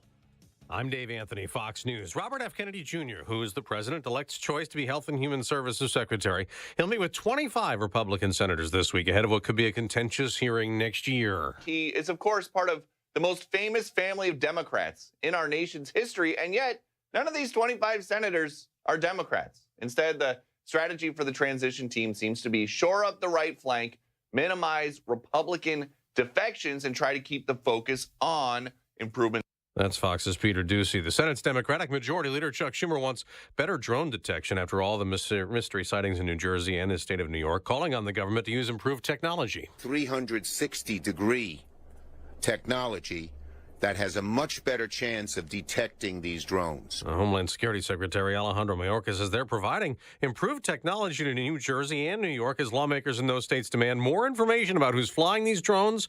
Mayorkas tells ABC's This Week. If we identify any foreign involvement or criminal activity, we will communicate with the American public accordingly. They're mourning a sheriff's deputy in Florida that after Elio Diaz was shot at a traffic stop by a driver who fled. Charlotte County Sheriff Bill Pramell says he's dead, too, after they caught up with Andrew Moston Jr. at a Popeyes in Punta Gorda. When deputies approached him, he immediately grabbed for a rifle and one of the deputies fired a shot, striking him in the head. Israel keeps bombing areas of Syria after opposition rebels took over the country. Israel's been pounding Syrian territory since the fall of former leader Bashar al-Assad. Prime Minister Benjamin Netanyahu says it's to ensure Syrian weapons don't fall into the hands of extremists. That's Fox's Jonathan Savage. In Gaza, Palestinian officials say the latest Israeli strikes bring the total number of Palestinian deaths since the war against Hamas broke out to over 45,000. America's listening to Fox News. 7:02. Skies will be cloudy today. We'll see light rain showers and heavy fog this morning. Mayor Brandon Johnson's efforts to pass the city's 2025 budget failed on Friday and face continued resistance this morning as the city council will reconvene. Alderman Brian Hopkins. They don't have me. I'm not convinced at this point that this is the right thing to do. But there's 50 aldermen, and if they get to 25 votes, the mayor's going to break the tie. So they're pretty close right now, and it's possible they can get there. Desperate, Johnson revised and then dropped a $68.5 million property tax hike, replacing it with a $40 million debt plan and a few staff cuts. Alderman Ray Lopez. Taking out a short-term loan of $40 million is just a one-time fix to get through this moment. That's not going to help us in the long term. Critics argue the plan increases financial risk and fails to address needed spending cuts. The mayor on Friday said he's still dealing. I know the people of Chicago don't want to see cuts to services, and we're going to continue to work through the weekend and accept more ideas. The city must finalize a budget by December 31st. Police are investigating after a man was found dead with a gunshot wound in a Little Village alley over the weekend. Joseph Corcoran is likely to be put to death before sunrise Wednesday at the Indiana State Prison in Michigan City. U.S. District Judge John DiGilio Friday denied Corcoran's request to have his execution paused. It's likely Indiana's first execution will take place since 2009. Corcoran was sentenced to death for killing 4 men in 1997. Investigators say it was a drunk driver that rear-ended an IDOT truck conducting and helping with traffic on the Dan Ryan near 26th Street. The truck's emergency lights were activated at the time of that crash. There were no injuries, but the driver received citations for DUI and violating Scott's Law. A person is dead after being struck by a Metro Union Pacific West Line train in Oak Park late Sunday afternoon. Train was headed to Elburn from Chicago when the pedestrian was struck near a platform. Battle in the NFC North tonight. Vikings and Bears clashing from Minneapolis. Bear quarterback Caleb Williams on the losing streak. I've never had a streak like this of losing in my playing, so I ask questions. The Bears dropped their 7th game in a row after a loss to the 49ers. Blackhawks beat the Islanders 5-3 at the United Center. Connor Bedard chipped in with a goal and a helper. The news, a service of Crosscom Public Adjusters. If your home or business has an insurance claim, Crosscom will help you get what you need and have coming to you. They've helped thousands. CrosscomPublicAdjusters.com. A check of traffic and weather on the way next on AM 560. Charlie Kirk says the movement is better than ever. Donald Trump won the mandate. The American people won the mandate. There was a referendum. This is much tougher than the old Tea Party. We organize faster. We understand the terrain. We navigate it better. We isolate targets better. Our movement is more courageous. We are more muscular. We are more capable to be able to hold the line and get people across the finish line. The Charlie Kirk Show. Afternoons at 1, right before Sebastian Gorka at 3 on AM 560. The Answer. When your home or business has an insurance claim, the next step is very important. The claim process with insurance can be tedious, hard to understand, and difficult to navigate. You need someone working for you. You need a licensed claim adjuster. Why? The insurance company will send out their inspectors that work for them, get paid by them, and represent them. Not you. This is Dan Lights from Crosscom. We inspect your property, file your claim, negotiate the damages, and maximize your settlement with your insurance company. If we complete the repairs approved by your insurance company, our service is free. Crosscom Public Adjusters has turned denied claims into approved claims. We've also increased insurance claims anywhere from 23 to 1,000%. We are licensed by the Department of Insurance and work in Illinois, Northwest Indiana, and Southern Wisconsin. Crosscom Public Adjusters, 630-871-5500. Online at crosscominc.com. That's crosscominc.com. Crosscom, building trust for over 20 years. Police officer and K-9 handler Jacob Russell Chaffins was fatally shot while attempting to serve warrants for domestic violence offenses. And thanks to friends like you and your generosity, the Tunnel to Towers Foundation gave the Chaffins family the gift of a mortgage-free home. There's so much more to do and to say thank you to our nation's heroes and their families for their immense sacrifices, all for us. Donate $11 a month. Go to their website, the letter T, the number 2, the letter T.org. Hey everyone, it's Ted from Consumer Cellular, the guy in the orange sweater, and this is your wake-up call. If you're paying too much for wireless service, you don't have to keep having that nightmare. Consumer Cellular has the same fast, reliable coverage as the leading carriers for less. And for a limited time, new customers receive their second month free when they sign up and use promo code SECONDFREE by January 26th. So why keep spending more than you have to? Seriously, wake up and call 1-888-FREEDOM or visit consumercellular.com. Taxes, fees, and other third-party charges will apply. See website for additional details. This is Hugh Hewitt for townhall.com. Congressional Republicans have a narrow window for a huge win. If the House GOP can hang together and agree on a budget resolution with the Senate GOP and President-elect Trump, every employer and employee in America banks an enormous win by the end of February, extension of the Trump tax cuts. But the debate among Republicans right now is whether to take the wide gate or the narrow gate. Right now, it looks like the congressional GOP is headed towards the wide gate. What a gamble. What a big bet. What an unnecessary risk. The country's private sector needs certainty on the tax code as soon as possible, as much as possible.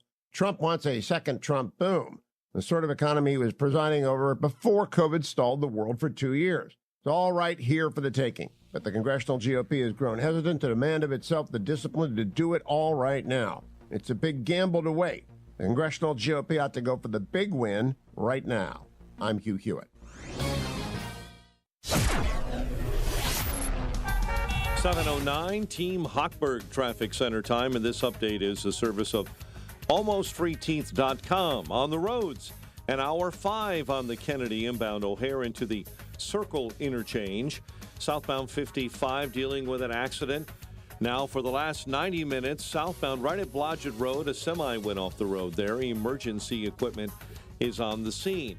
Outbound I-57, the exit ramp to the northbound Tri-State is now shut down after a rollover semi there. Tri-State, an accident on the right shoulder northbound between the Mile-Long Bridge to right past 47, site of the accident. Overpaying for dental implants is over. If you have Blue Cross Blue Shield PPO or FEP, you could save 90% off on average to get your smile back. Learn more and check if you qualify. AlmostFreeTeeth.com. Chicago's Morning Answer with Dan and Amy continues next. Now your official Chicagoland weather forecast with Steve Williams. A dense fog advisory for this morning. Cloudy with some rain, breezy and mild. High today 49. Cloudy tonight and tomorrow. Low tonight 32. High tomorrow 41. Flurries Wednesday morning. Otherwise clouds and cold. The high 35. I'm Steve Williams on AM 560, The Answer. Drizzle and fog at O'Hare 46. Drizzle at Midway 48. Fog and 44 in Aurora. Your next news update is at 7:30. Chicago's Morning Answer starts next on AM 560, The Answer.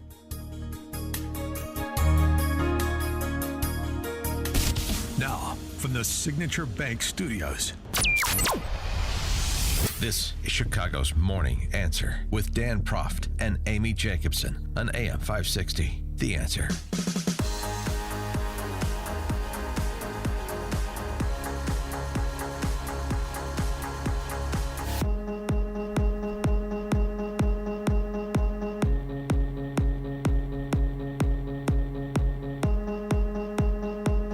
Top of the morning, Dan and Amy.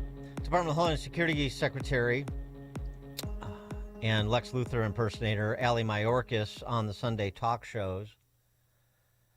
On with Wolf Blitzer. Did not appreciate New Jersey Congresswoman Jeff Van Drew criticizing the response to the questions that have been raised about the drones overhead in New Jersey. Had this to say about the experts who were in charge and the complications with trying to provide the American people with answers about those drones. First of all, we have experts, and he should not diminish the extent of their expertise and the extent of their dedication to the well-being of the American people. These are individuals who dedicate their careers to the safety and security of the United States of America, number one. Number two, it's not as though anyone can just take down a drone in the sky. That in and of itself would be dangerous. Do you have the authority to shoot down drones? Our authorities are very limited. That is precisely why we have gone to Congress to expand those authorities. Our authorities are limited by the United States Coast Guard in the maritime environment, the United States Secret Service in its protection of our national leaders, the U.S. Customs and Border Protection with respect to the border. We have various authorities that are discreet to the particular missions. We can't just shoot a drone out of the sky. Well, the situation is deteriorating. As we mentioned earlier in the program, the aliens are now communicating through the radios of New Jerseyans. Right, here it is. And, people laugh when people started complaining November 18th that there were unknown drones in the sky. So this could be happening next, but apparently it's already allegedly happening. They're talking to each other. This is 106.7.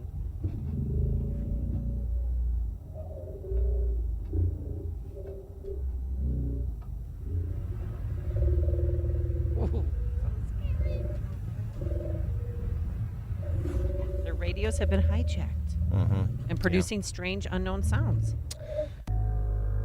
Wait there it is.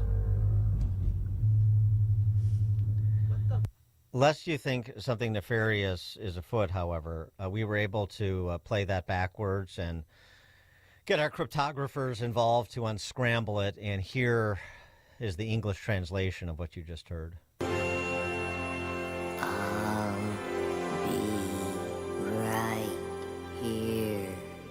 So the good news is I think they're friendly. I hope so. Laugh at them now, but, Yeah, no, I know. There might be something to this. Of course, there might be. Yes, of course. We're all trapped in a Steven Spielberg movie. Stephen Bucci served America for 3 decades as an Army Special Forces officer and top Pentagon official, now a visiting fellow in the Heritage Foundation's Allison Center for Foreign Policy Studies.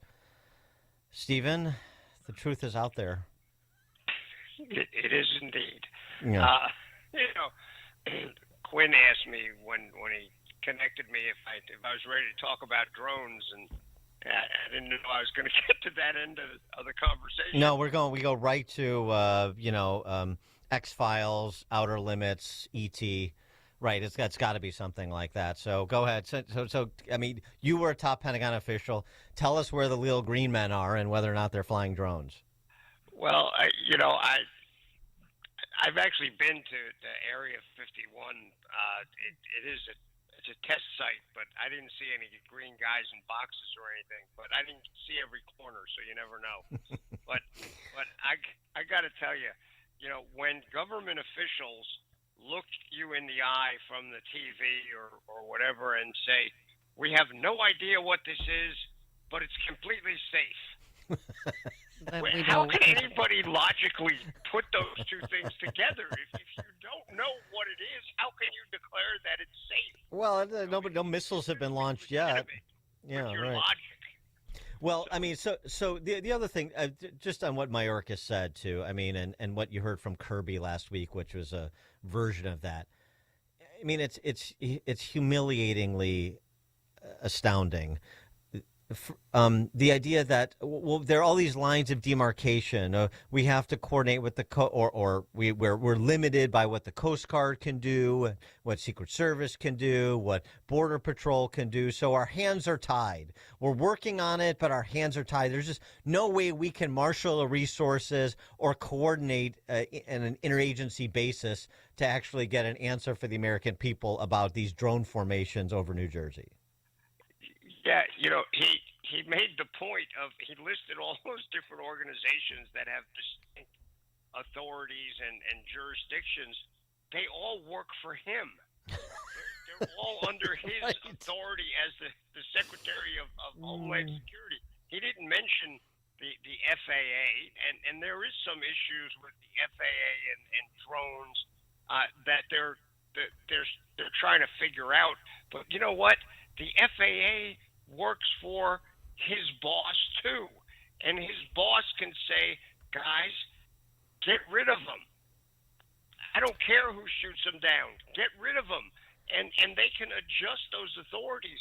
Those authorities are not in place to lock down our own government from defending our airspace and our citizens. It's ludicrous to make that argument. Will it take bringing some of these guys in a room and maybe banging their heads together a little bit, saying, stop being idiots, come up with a plan in the next hour, I'll be back. And it can happen. But nobody in the Biden administration, least of all Mayorkas, is willing to have the chutzpah to do that and to take responsibility for doing it. So they wring their hands and clutch their pearls and go, oh, well, what are we supposed to do? Right. So how about act like a leader? So you think because you have an administration that is leaderless, it's rudderless, and nobody wants to breach that gap? That's the sum total of it, you think?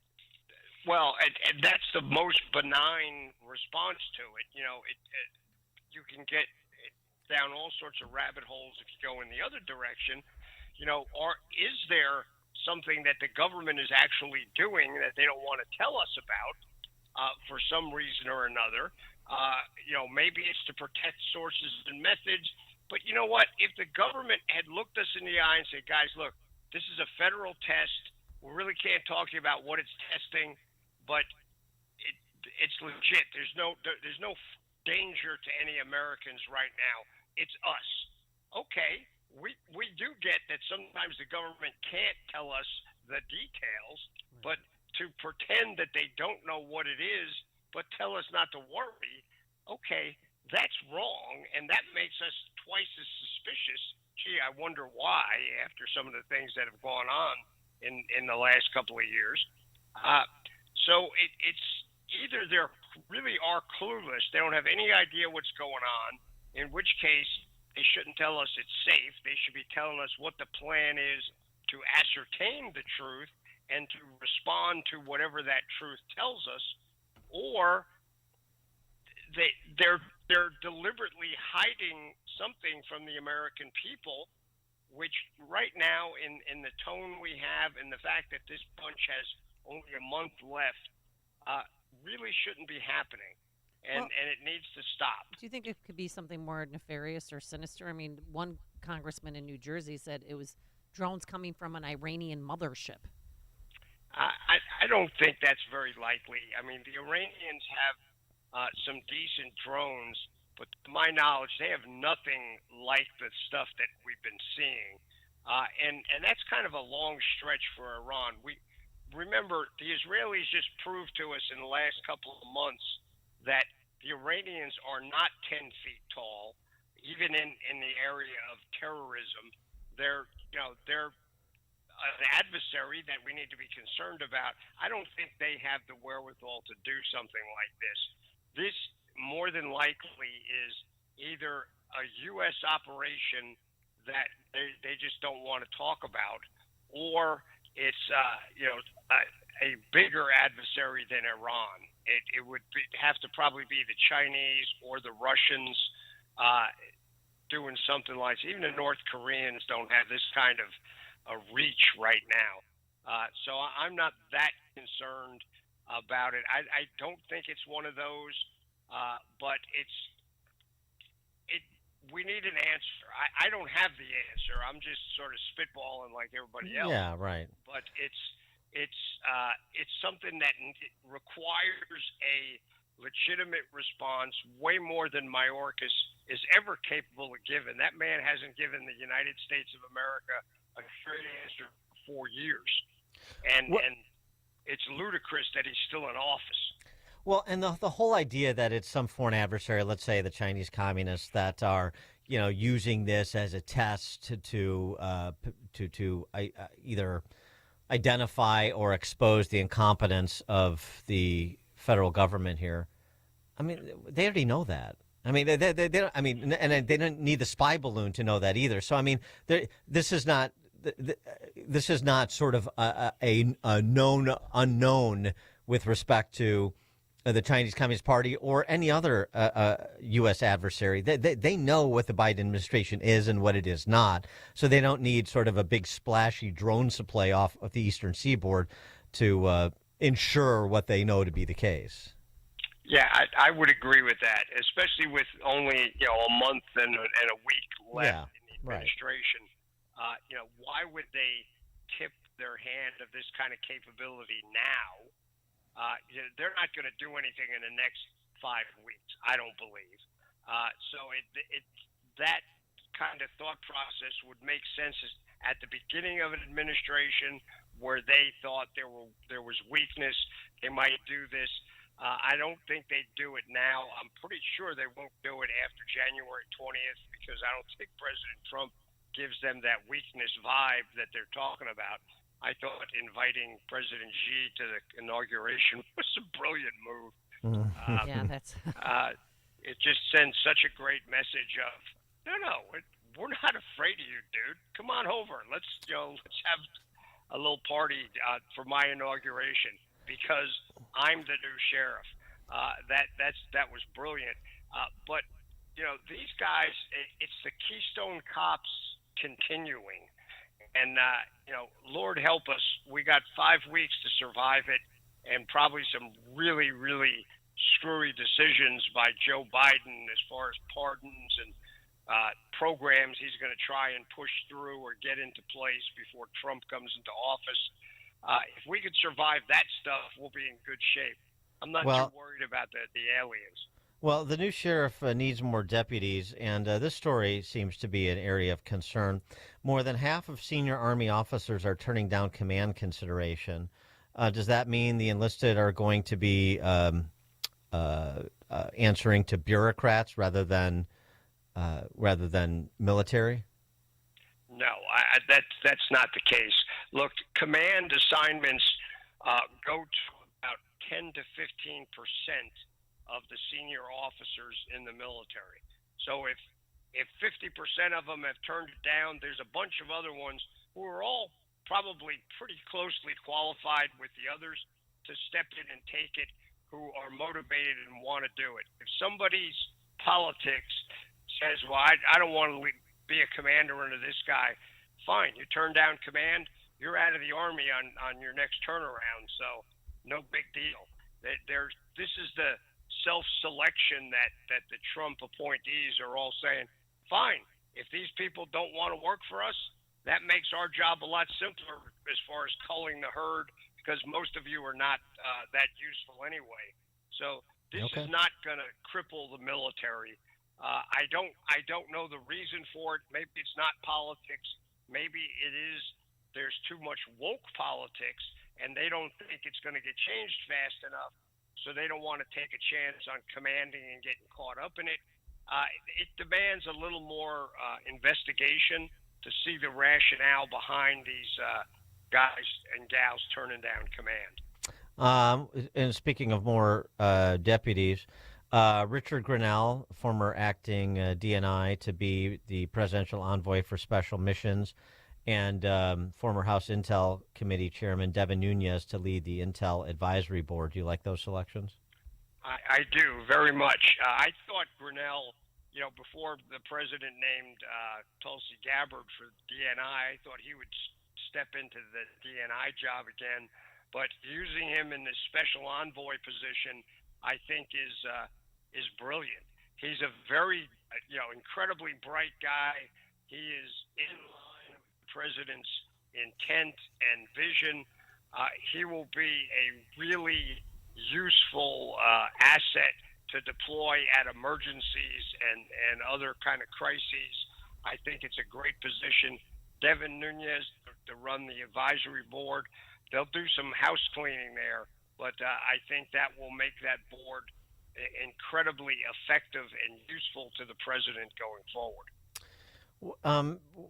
When Trump takes office, what is the approach, do you think, or would you recommend to trying to facilitate an end to hostilities in Ukraine, to try to end the killing? I mean, ABC News, and take it for what it's worth, ABC News in scare quotes, but they reported last week 1 million dead in Ukraine. I mean, that is staggering. And as we've talked about before with you, there's been indications from both Putin and Zelensky of a desire to have talks of some rapprochement here. And I just wonder what you think Trump can or should offer both sides to try to come to a ceasefire, or, well, not a ceasefire, to try to come to an armistice, really. I think what he can offer is just the strength of his words, so that when he looks at Zelensky and says, look, I know you're not going to like this, but you're going to have to stop fighting for some of this land that these guys have to get peace. Because if you don't, you're going to be left out in the cold. We'll stay with you if you're working positively in this manner, but if you're just saying, just send us more stuff and we'll keep fighting, now we're past that line. Zelensky will believe him. When he turns to Putin and says, you either need to give some ground here because you were the one who started this mess, or we could go in whole hog. And I've done that to you before, Vlad, so trust me on this one. It's best to make a deal. Putin will also realize that Trump means it.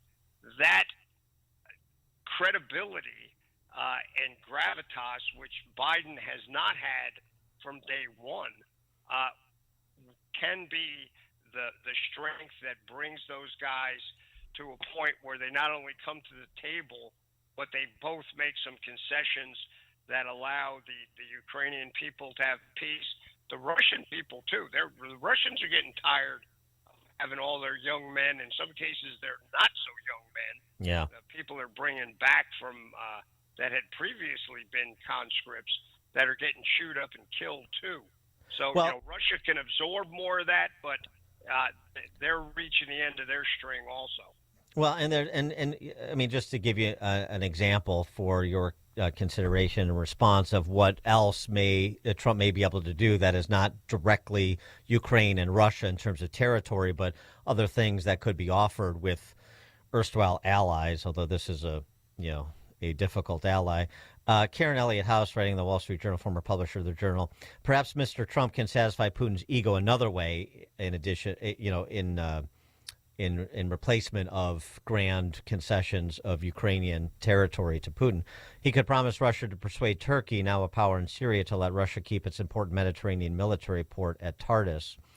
Or perhaps Trump, who insists Syria is not our fight, will remove 900 troops from the country's northeast, but that would increase the likelihood turmoil will spread in Syria and perhaps to Iraq. So, I mean, the geopolitical machinations here, there are other things at the president's disposal in terms of persuading other countries to provide some concessions for the larger purpose of ending that war in Eastern Europe, which is in nobody's interest.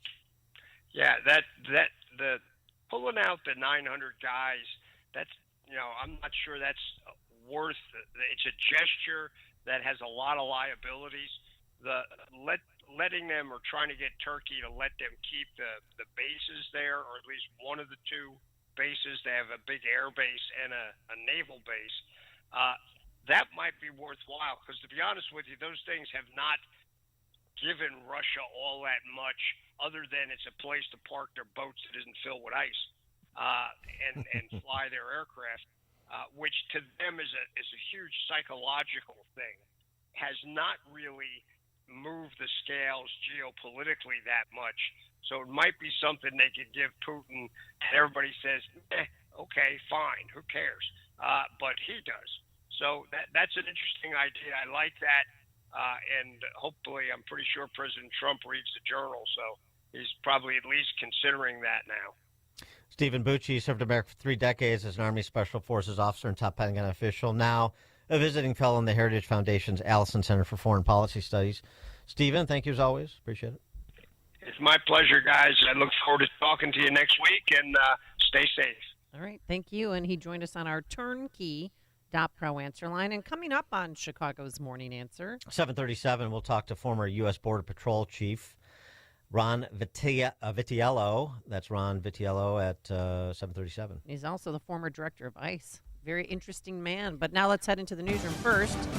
Here is Mike Scott. 46 degrees, gray skies, a little bit of drizzle and fog in the area. And news from Europe this morning as German Chancellor Olaf Scholz faces a confidence vote in the German parliament that he is expected to lose. That may pave the way for the EU's most populous member and the biggest economy to hold an early election in February. Scholz's unpopular government collapsed November 6. Homeland Security Secretary Alejandro Mayorkas says Americans shouldn't be concerned about a recent surge in drone sightings across the country. We want state and local authorities to also have the ability to counter drone activity under federal supervision. 2 men have been arrested after allegedly flying a drone dangerously close to Boston's Logan Airport. Several thousand people could be dead after a French island was hit by a cyclone. Fox's Jonathan Savage with the very latest. Cyclone Chido brought winds of up to 140 miles an hour to the island of Mayotte. I was screaming, admits resident Jean Balloz. I could see the end coming for me. Officials say the number killed could reach several thousand. Mayotte is in the Indian Ocean off the east coast of Africa. It's one of the poorest parts of France, and many of its 300,000 residents live in shanty towns. One Red Cross worker reporting most of the slums have been totally destroyed. Jonathan Savage, Fox News. Mayor Brandon Johnson's efforts to pass the city's 2025 budget failed on Friday and face continued resistance as the Chicago City Council reconvenes this morning. Alderman Ray Lopez says the mayor refuses to cut staff.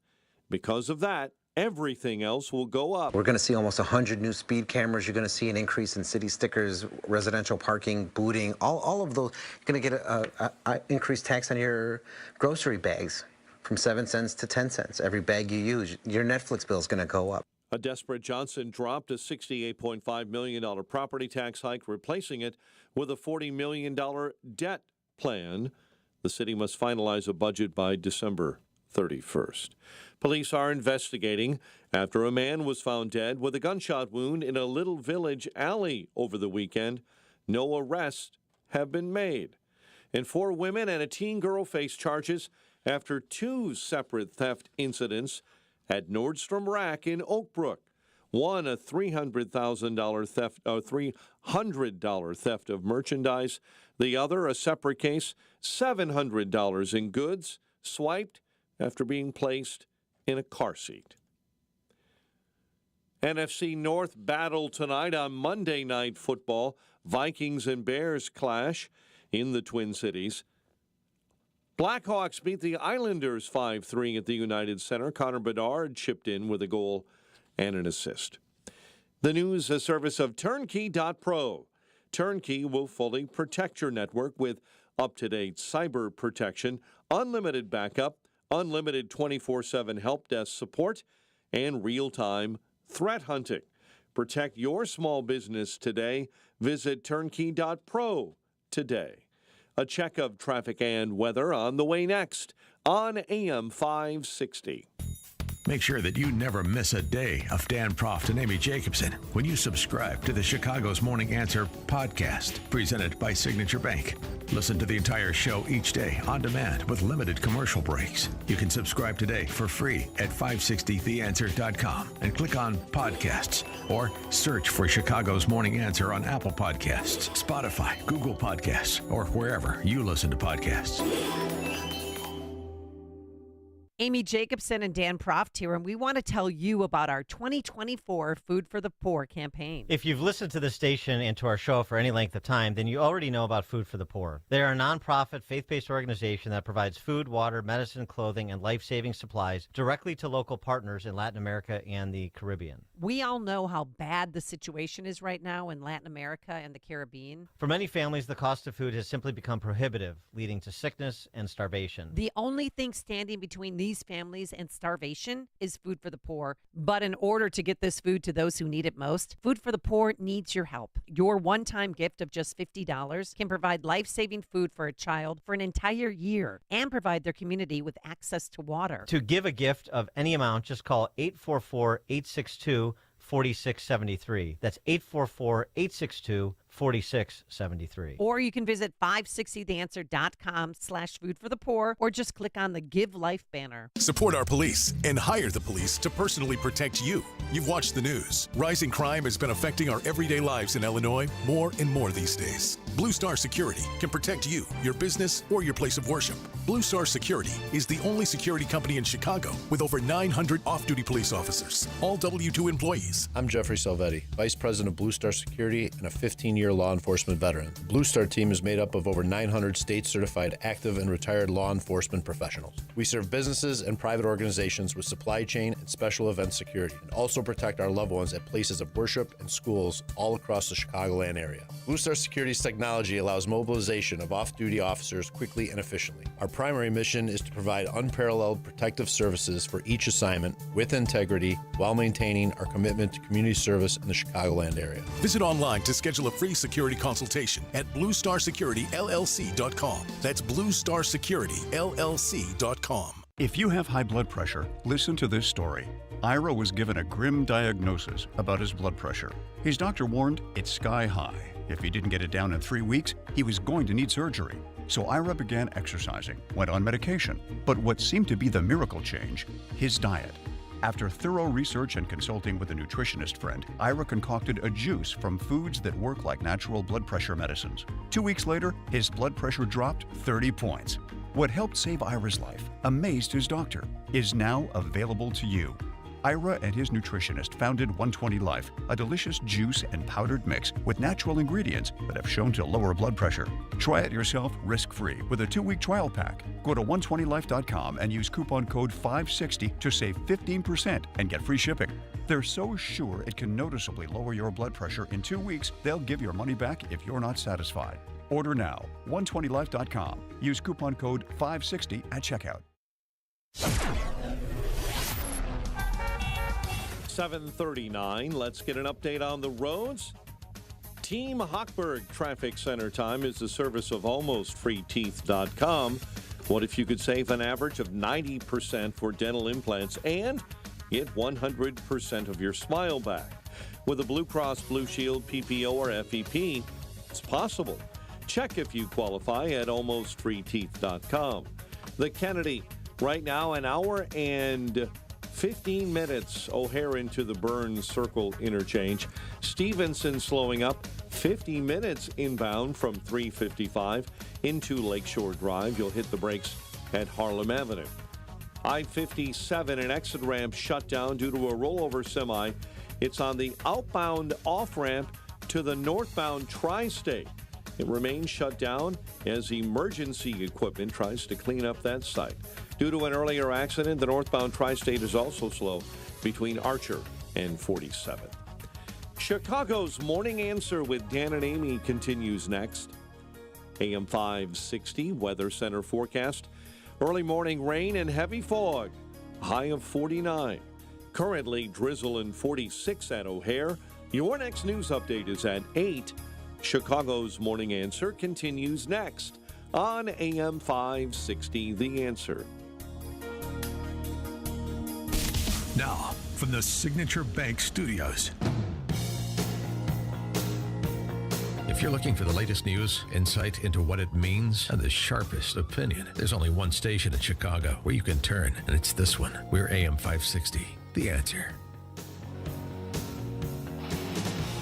Top of the morning, Dan and Amy. The left is nothing if not consistent. We've heard for the last week that violence is wrong, but people are upset about the denial of their health care claims, so this is sort of a contextualization of the murder of a healthcare company CEO, Brian Thompson, of course I'm talking about. But that's essentially the position the left has taken with respect to open borders over the last 4 years. Violence is wrong, but open borders. And so they'll grieve the deaths of the, well, sort of, they won't accept responsibility. They'll just collectively grieve the deaths of Laken Riley, Jocelyn Ungary, Ivory Smith now, another Houston, young girl from Houston. But Sharonda Collins on the death of her, she's the aunt, on the death of her niece, 7-year-old Ivory Smith, who was killed in a DUI crash by a Venezuelan who was here illegally, who previously had interaction with law enforcement. Preventable deaths, preventable victims. Our family has lost Ivory, which was loved throughout our family. She was one of our youngest ones in the family. And we're just seeking justice. We're trying to get these laws changed because it's unfair. Like you guys say, it's 12 days before Christmas, and we're planning a funeral instead of trying to celebrate Christmas. Sharonda, explain that thing that I just talked about in this introduction. This migrant from Venezuela, after he hit the other car, jumps out, and rather than helps, he takes pictures and then gets in the car and speeds away? Yes, unfortunately, he didn't care. He didn't care that it was a mother and a daughter in that car, scared that he had harmed. He didn't try to assist. He didn't try to call for help. He got out, he took pictures, and he tried to flee the scene. Yeah. While they lay lifeless. This individual previously been placed on an ICE hold earlier this year after being arrested for assaulting a family member. That ended up being dropped to a misdemeanor. He pled guilty, sentenced to 113 days in jail, which he had already served. Was released the same day. The ICE detainer against him was also lifted for some unknown reason. And so rather than getting him out of this country at that time, he was allowed to stay, and now a 7-year-old girl in Houston is dead. I mean, what more can you say about this stuff? Out of New York City, too, by the way, Eric Adams, I know he's pivoting, and he had the good sense to meet with Tom Homan, and at least he and Hochul are mouthing the words about cooperating with ICE in, narrow circumstances. We'll see exactly. But when you have some policymakers wanting to address the reality on the ground right now, you're still getting pushback. I mean, the power structure hasn't changed, and they only move to common sense begrudgingly. So we have a proposal, New York City Council, City Councilman Robert Holden, to have plates for e-bikes so that you can identify people who on e-bikes who are injured or more to the point, people they injure. This is a thing, too. But it's being opposed by the city's department, the head of Department of Transportation. Wait for it as to the why. The fact that they're not licensed is a problem because nobody can identify them. If you're hit by one of these vehicles, and thousands have been hit by these e-vehicles, if you go through a red light and you cause an accident and then you take off, we can track you down. The proposed bill would require all e-bikes and e-scooters be registered with the Department of Transportation and display a visible license plate. That's how we control vehicles, cars, trucks. We have license plates. We can identify them. We can do that through technology, meaning red light cameras, speed cameras. There's never any accountability. Riders flee 90% of the time, but e-bike riders are getting killed too. But the city DOT commissioner, Idanis Rodriguez, who was present at the hearing, not endorsing the bill. We support the intent of this bill. We don't support this bill. As the council member is introducing it today, we are more than happy to work with the council member, to work with the chair and the speaker, and all of you in a comprehensive task force. Opponents of the bill say it would target the migrant community. There it is. You don't want to put people in New York City illegally in jeopardy.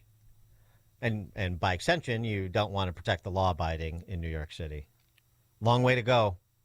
Ron Vitiello is a former U.S. Border Patrol chief, deputy commissioner and director of ICE, the only person to have led both components of the Department of Homeland Security, ICE and CBP. Ron Vitiello, thanks for joining us. Appreciate it. Yeah, thanks for inviting me. So your reaction to, what is still ongoing, I know there's celebration that Tom Homan and the team is back, on the cusp of being back in charge to some extent, but these sorts of incidents are still going on a daily basis. And even with some rhetorical movement from some of these sanctuary city and state politicians, we're still seeing and having to report on these terrible incidents on a daily basis. Yeah, I would say two things. Help is on the way. We have a new administration that will swear in on the 20th, and the Oval Office with the boots on the ground and Tom Homan in between will be helping each and every city in the United States remove people who are in the country, cross the border illegally, illegal aliens, who have also committed crimes in our communities. And so that work will begin in earnest. The other thing I would say is that the proof is in the pudding. Some of these politicians have been outwardly saying they're not going to help, they don't want to help. You have others that seem to be coming around, like you mentioned, Mayor Adams. And so we will see who really cares about the cities and towns that they live in, and the leadership of how much they care for the citizens that they're supposed to represent. So help is on the way, and we're going to see what the results are when we do the right thing in the sense of removing crime from our streets. Do you think Tom Homan was in Chicago last week, and he basically said that that's ground zero because our mayor and our governor suck. We know that. But should the focus be on working with people who want to engage constructively, even if it's on a limited basis, or should it be a showdown with people like Pritzker and Brandon Johnson? Well, I think there needs to be some legal action in your words, a showdown, in the sense of if we can't incentivize cities like Chicago or the state of Illinois to help federal officers, frontline people who swear an oath to protect us, if they can't see fit to help those people do their work to remove crime and criminals from our communities, then the Justice Department should take action on that. And so, the work is going to continue. Longer term, I think the Justice Department should restrict federal funding for cities like Chicago who refuse and outwardly, advocate for people who are in the country illegally, who are also criminals. What did you make of and explain the impetus behind Tom Homan? He's got this rank order priority, which makes a lot of sense. But he made this splash last week talking about he wants to deputize every American to help find the 325,000 children that the current administration has lost track of. Yeah, it's a terrible scenario, and we should be better in 2024, and hopefully we'll be in 2025. But yeah, the chaos that existed at our border for the last 4 years put many people in jeopardy in the cities and towns in America, which we have been talking about, but also the people in the pipeline, these young children, young women who are being trafficked as they come to the border and are trafficked in our own country. And so Americans being aware, having a campaign that lets people volunteer information about where they think people and children are being abused so they can be protected. We all are, there's no disagreement on that. Kids need to be protected and safe. And that needs to start with trying to find the people that the government allowed to come in the United States and put them with sponsors in our country, but that really don't know where they are or how well they're being cared for or not. Well, what do you think the real total is, though, of children missing? And how many do you think are being sex trafficked or involved in the sex trafficking industry? Well, the government records say that nearly 500,000 children were let in. 300,000 of those were allowed in at the border, knowing full well that they came to the country illegally, and there were no follow-up paperwork instituted against them. So in a normal case, the kids would be put in shelter and they would be put in safe care until they could find a family member in the United States. But at the same time, they were put in immigration proceedings. 300,000 of those, there is absolutely no full record on them. We know they were here. We know that they were at the border. They came to the border, were turned over to the shelter, and then released. But we have no idea who they were released to and where they are now, and they're not in immigration proceedings. And so it's at least 300,000. And the ones being trafficked, I mean, the statistics show that 30% of all of the women in the pipeline are being abused. The UN says that 70% of trafficking victims are women, and most of those are children as well. The small towns that were overrun by a combination of migrants who have temporary protected status and maybe some people that are here illegally as well, the Springfield, Ohio's, and the Charleroi, Pennsylvania's. What can the federal government do to, help those towns cope with the influx of people, in the immediacy before those towns are upside down? A number of things. At first, the local law enforcement can cooperate so that if any of those people follow the law, if they're arrested in those communities for crimes they commit against their neighborhoods, then those can be turned over.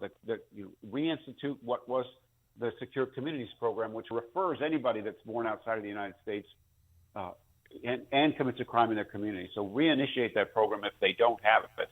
And then have a longer-term relationship that allows for us to understand who these people are, and referrals to ICE when they break the law, and then just a real establishment in the United States of the rule of law. I mean, Trump's victory shows everyone that he is serious about the border, and most Americans are as well. And then some of these terrible gangs, like the one from Venezuela, Tren de Aragua, they're in our communities, and so all law enforcement and all citizens have to be vigilant about their presence and hold them to account when they break the law, and put all of them on a path to removal. Folks that are in the temporary protective status, they're receiving a benefit by the administrative branch of the government. They are not legally in the United States. They've been deferred for deportation, but the government giveth in this case, and the government can take it away. And so some of these towns that are being overwhelmed could assist ICE in referring some of these cases. The administrative branch, the president, folks like Tom Homan, the director, the Secretary of Homeland Security, the director at ICE, they can rescind that status in order to repatriate people back to their homes. So this seems to me important because it's not a matter of changing the law. Then the corruption that Tom Homan and others have talked about within the temporary protected status program is just on the enforcement of powers that exist. So, for example, after Assad has fallen in Syria, Syrian individuals in this country who are on temporary protected status because they may legitimately fear religious or political persecution under Assad, if there's no longer a case they can make for that, and that may be pending. But if, just to play out the hypothetical, if there's no longer a case they can make that they face political or religious persecution, then that status should be rescinded and they should go home. That's absolutely right. The system of temporary protected status, like many immigration benefits in the United States, are abused in all manner of ways. The cartels abuse the policy at the border. They take advantage of the feckless policies of people who care for an open border versus one that has control. And temporary protected status, the extension of work permits, this parole scheme that's been operating under the Biden administration for the last 3+ years. All of that can be reviewed and put back in a situation where it benefits the American people. We have a very generous legal immigration system in the United States. Many of us share an immigration background from our ancestors. But we cannot keep giving the sovereignty away in the United States by letting people stay here that shouldn't be here, by protecting criminals who are also in the country illegally, and having a porous border. Those things need to be shored up so that we can preserve the generosity in the immigration system that exists, the legal immigration system that exists in the United States. Well said. Ron Vitiello, former U.S. Border Patrol Chief, Deputy Commissioner, and Director of ICE, the only person to have led both components of the Department of Homeland Security, ICE and CBP. Ron, thanks so much for joining us. Appreciate it. Glad to be with you. Thank you. Thank you. And he joined us on our turnkey.pro answer line. It's news, opinion, insight. This is Chicago's Morning Answer on AM 560. The Answer. This is Sean Thompson here to tell you about our 2024 Food for the Poor campaign. We've partnered with Food for the Poor once again to provide life-saving food for thousands of children and their families in Latin America and the Caribbean. We're talking about a part of the world that continues to suffer from the effects of economic destruction and decline, political corruption, instability, gangs, high prices for food. Families are forced to skip meals for days at a time because they simply can't afford to buy food. The only thing standing between these families and starvation is Food for the Poor and their partners. Food for the Poor needs your help. Right now, thanks to a generous match, for one-time gift of $100, you can provide life-saving food for 2 children for an entire year. And it helps their community to gain access to water, or consider a gift of giving $200, which would provide life-saving food for 4 children for the entire year. To make a gift of any amount, just call 844-862-4673 or go to 560theanswer.com. Just simply click on the Give Life banner at the top of the website. I don't need to tell you how important a good night's sleep is, but like most people, sometimes you can't fall asleep or you wake up during the night. That's why I want to tell you about Z-Factor. Z-Factor is a 100% drug-free way to help you fall asleep faster, sleep longer, and sleep better. Z-Factor is from the makers of Relief Factor. Now, Z-Factor uses a formula of 4 all-natural ingredients to calm your mind and relax your body so you ease into sleep faster and sleep through the night. Just ask Maureen G. She said, quote, "This product broke a 15-year nightly cycle of lying in bed for hours before falling asleep," unquote. Or Bernard K., who said, "It cut down significantly the amount of times I wake up." Rediscover the joy of a great night's sleep, just like Barbara, who called it the best sleep I ever had. Try Z-Factor from Relief Factor and save 46% on your first order. Just go to ReliefFactor.com to order, ReliefFactor.com, or call 800-4-RELIEF. That's 800-4-RELIEF for Z-Factor. We all hear the radio ads about the IRS. They tell you to be afraid, to be scared, and they try to frighten you into calling. I'm not here to do that. Tax Relief Advocates is different. TRA is here to tell you that if you owe money to the IRS, whether it's $5,000, $50,000, or $500,000, we have a solution. It doesn't matter if you're sitting in your car, at work, or with your kids. No matter where you are, call now. 800-575-6745. Don't lose hope. TRA can eliminate or reduce what you owe to the IRS. Generous programs are now available that can give you a fresh start. Our passion is taxes and helping individuals fix their IRS problems. We have over 1,000 5-star reviews on Google and an A+ with the Better Business Bureau. You don't need to be afraid of the IRS any longer. End your tax nightmare today by visiting us online at TRA.com or call 800-575-6745. That's 800-575-6745. Tax Relief Advocates. Real solutions for real people. AM 560, The Answer. Coming up on Chicago's Morning Answer. At 8:08, more color on those the mass pardons and commutations that the big guy issued last week, as well as the divided opinion among Dem socialists as to whether or not they want preemptive pardons. That's at 8:08. And remembering that heartbreaking moment with Sandy Fonzo. We'll tell you who she is and remind you of who she is and what happened. But now let's head into the newsroom. Here is Mike Scott. Good morning, Mike. More opposition to Mayor Brandon Johnson's budget. The latest from Chicago City Hall this morning. 2 dead and 2 injured in a Northwest Side crash. Bears visit the Vikings on Monday Night Football. WIND Chicago News Time, 8 o'clock. Mourning a deputy killed in the line of duty.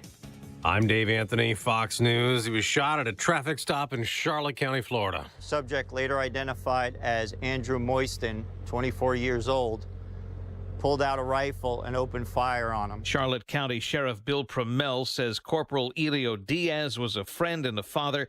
Deputies shot and killed Moiston when he pulled out his rifle again as they tried taking him into custody at a nearby restaurant parking lot. That's Fox's Evan Brown. The drone sightings continue, especially in New Jersey. Lawmakers keep demanding answers. Homeland Security Secretary Alejandro Mayorkas says they do not have evidence the drones are being operated by a foreign adversary, but Republican Congressman Michael Waltz, the incoming Trump National Security Advisor, tells CBS Face the Nation there are gaps in agency cooperation. Between the Department of Homeland Security, local law enforcement, the Defense Department, I think Americans are finding it hard to believe. We can't figure out where these are coming from. Robert F. Kennedy Jr. is the next Trump cabinet nominee to spend the week at the Capitol and meet with 25 Republican senators ahead of what could be a contentious confirmation hearing next year for the president-elect's choice to lead Health and Human Services. The pitch RFK Jr. is making to Republicans is that despite his long record of being pro-choice and skeptical of some vaccines, he's not going to stop anybody from getting vaccines that they think will help them, and that he will not stop Republican efforts to roll back abortion access. Fox's Peter Ducey. Israel keeps bombing Hamas in Gaza, where officials now say the number of Palestinian deaths in the war tops 45,000. A disaster on a French island you may not have even heard of. Cyclone Chido brought winds of up to 140 miles an hour to the island of Mayotte. I was screaming, admits resident Jean Balloz. I could see the end coming for me. Officials say the number killed could reach several thousand. Mayotte is in the Indian Ocean off the east coast of Africa. Jonathan Savage. America's listening to Fox News. 46 degrees, cloudy skies, still some light rain showers in the area and fog. At 8:02 at Chicago City Hall, Mayor Brandon Johnson's efforts to pass the city's 2025 budget failed on Friday and face continued resistance this morning. Alderman Brian Hopkins. I'm not convinced at this point that this is the right thing to do, but there's 50 aldermen, and if they get to 25 votes, the mayor's going to break the tie. So they're pretty close right now, and it's possible they can get there. Critics argue the plan increases financial risk and fails to address needed spending cuts. Johnson ally Alderman William Hall insists the mayor is listening to critics. What we wanted was zero property tax increase. We got that. What we wanted was a more leaner Chicago. We got that. And participatory budgeting, though it's different, this is the way to the future. We have to let voices be at the table. The city must finalize a budget by December 31st. A violent crash Sunday in Chicago along West Irving Park left 2 women dead and 2 others injured. Area 5 detectives continue to investigate. Investigators believe it was a drunk driver that rear-ended an IDOT truck conducting traffic on the Dan Ryan near 26th Street. Illinois State Police say the truck's emergency lights were activated yesterday at the time of the crash. The driver received citations for DUI and violating Scott's Law. Vikings and Bears on Monday Night Football tonight in Minneapolis. Teuvo Teravainen had a goal and 2 helpers as the Blackhawks beat the Islanders 5-3 at the United Center. The news service of Balance of Nature, fruits and veggies in a capsule. Save 35% off your first preferred order with promo code Chicago. Hurry, offer ends soon. 8:04, time for the AM 560 Business Beat, a service of Signature Bank. Visit signaturebank.bank for all your commercial banking needs. And now the latest from the Fox Business Network. I'm Stuart Varney, and this is the Fox Business Report. Tesla shares are up 4%. Wedbush analyst Dan Ives is now predicting Tesla shares will rise to $515. Currently, they're trading around $438. Ives says the new administration will be a game changer for Tesla in coming years, making it easier to offer self-driving services. Global bank HSBC is being sued in Australia over allegations that it failed to protect consumers from criminal scams and that it didn't prevent actions by scammers pretending to be bank staff.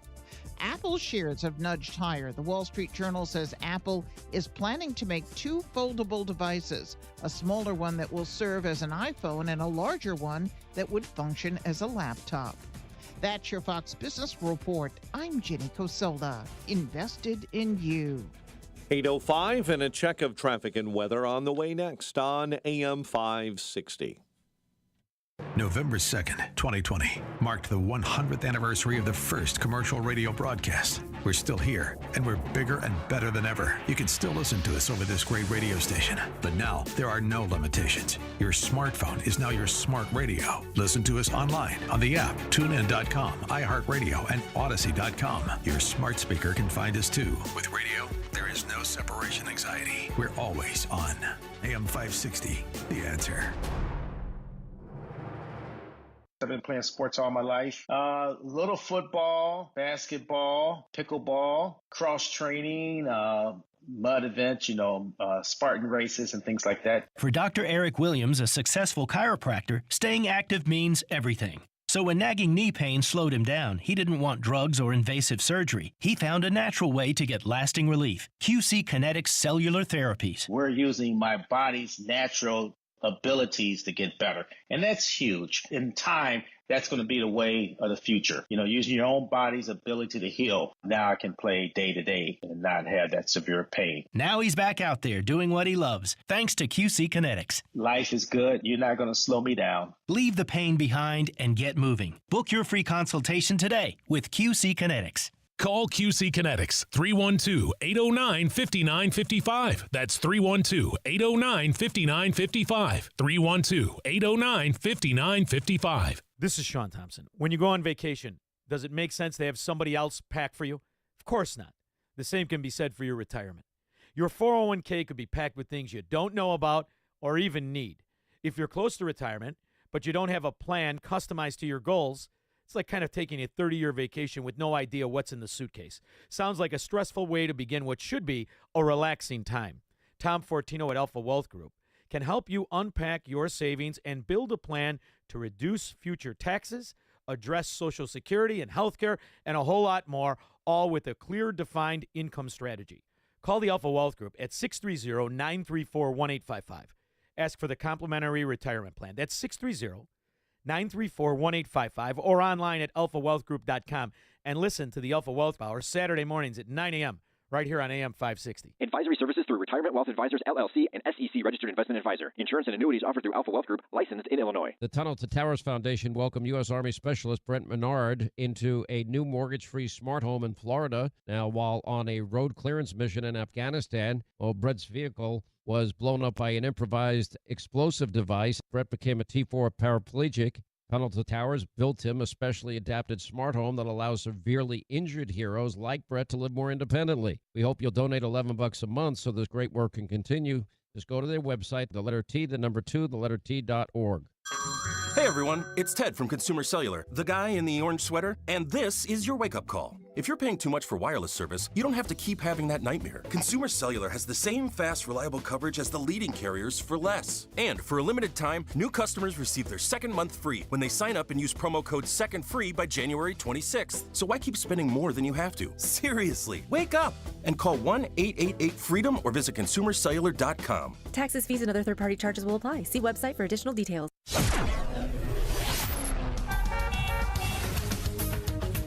8:08. Let's get an update on the roads. Team Hochberg Traffic Center time. And this update is a service of almostfreeteeth.com. What if you could save an average of 90% for dental implants and get 100% of your smile back? Check if you qualify at almostfreeteeth.com. Kennedy, 90 minutes O'Hare into the Burns Circle interchange. The Ike at 1 hour, 390 into the old post office. Stevenson inbound, you're jammed up between Harlem and Kedzie. I-57, you have an outbound off-ramp to the northbound tri-state entirely closed down due to a rollover semi. Chicago's Morning Answer with Dan and Amy continues next. AM 560 Weather Center forecast with Steve Williams. A dense fog advisory for this morning. Cloudy with some rain, breezy and mild. High today 49. Cloudy tonight and tomorrow. Low tonight 32. High tomorrow 41. Flurries Wednesday morning. Otherwise clouds and cold. The high 35. I'm Steve Williams on AM 560. The Answer. Aurora, DeKalb, Peru, Morris. You have zero visibility right now. Zero visibility according to the National Weather Service. Drizzle across the area. Heavy fog still draping the area. 46 at O'Hare. and right now 45 at DuPage Airport. Your next news update is at 8:30. Chicago's Morning Answer continues next on AM 560, The Answer. Now, from the Signature Bank Studios. This is Chicago's Morning Answer with Dan Proft and Amy Jacobson on AM 560, The Answer.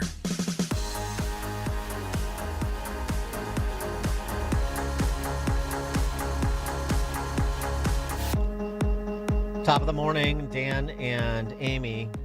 More color on those grants of clemency issued by the big guy last week. Some nearly 1,500 federal convicts whose sentences President Joe Biden commuted. The largest single-day grant of clemency in modern history. We mentioned last week one of them, Rita Crundwell, right. Dixon, who stole $50 million from Dixon taxpayers. Incredible. Incredible. She's not the only one. Daniel Fillerup sentenced to 10 years in prison for selling fentanyl that killed an Albany woman. And Shalinder Agarwal, an Alabama pill mill doctor, who the DOJ said directly contributed to the opioid epidemic. Wendy Heckman, who was sentenced to 15 years in prison for leading a drug ring that police blamed for a surge of overdoses and deaths in Omaha, Nebraska. A former journalist. Air quotes. And her husband manufactured and distributed carfentanil, which the CDC says is the most potent fentanyl analog detected in the United States. Jeez. This is the reporting of Washington Free Beacon, actual reporting. And this guy, I mean, this is sick. I know. Judge Michael Conahan, the Kids for Cash judge in Luzerne County, Pennsylvania, who took $2.1 million in kickbacks from a for-profit prison executive in exchange for sentencing juveniles to those facilities. Well, among the victims was the son of Sandy Fonzo, who you may remember because when this judge was on trial and convicted, she showed up to excoriate him outside the courtroom. Actions. You need to be. Do you remember me? Do you remember me? Do you remember my son? An all-star wrestler? He's good. He shot himself in the heart. You scumbag. A heartbroken, really an outraged mother lashing out at former Judge Mark. Her son committed suicide after being imprisoned under the scheme for a drug offense. He should have never have been put in jail. But it was kickback, Kids for Cash. And he was, you know what, I'll put him in jail for a little bit and I'll get some money. Afonso said of the commutation, "I'm shocked and I'm hurt. Conahan's actions destroyed families, including mine, and my son's death is a tragic reminder of the consequences of his abuse of power." That guy, 17, he was sentenced to 17 and a half years in 2011. He should have been sentenced to life, as far as I'm concerned. That sort of abuse of authority that she's talking about, and that is rife throughout so many of these people whose sentences were commuted, that deserves as harsh a sentence as the law provides. It is next level from the addict or the street-level criminal. Next level. That judge, next level. Oh, and if that doesn't make you outraged, then nothing will. I mean, that judge, you're right, should be spending life in prison for what he did. Destroying young lives and destroying families. And Sandy is never going to be the same. Yeah, and for all those Dem socialists doing the violence is never the answer, but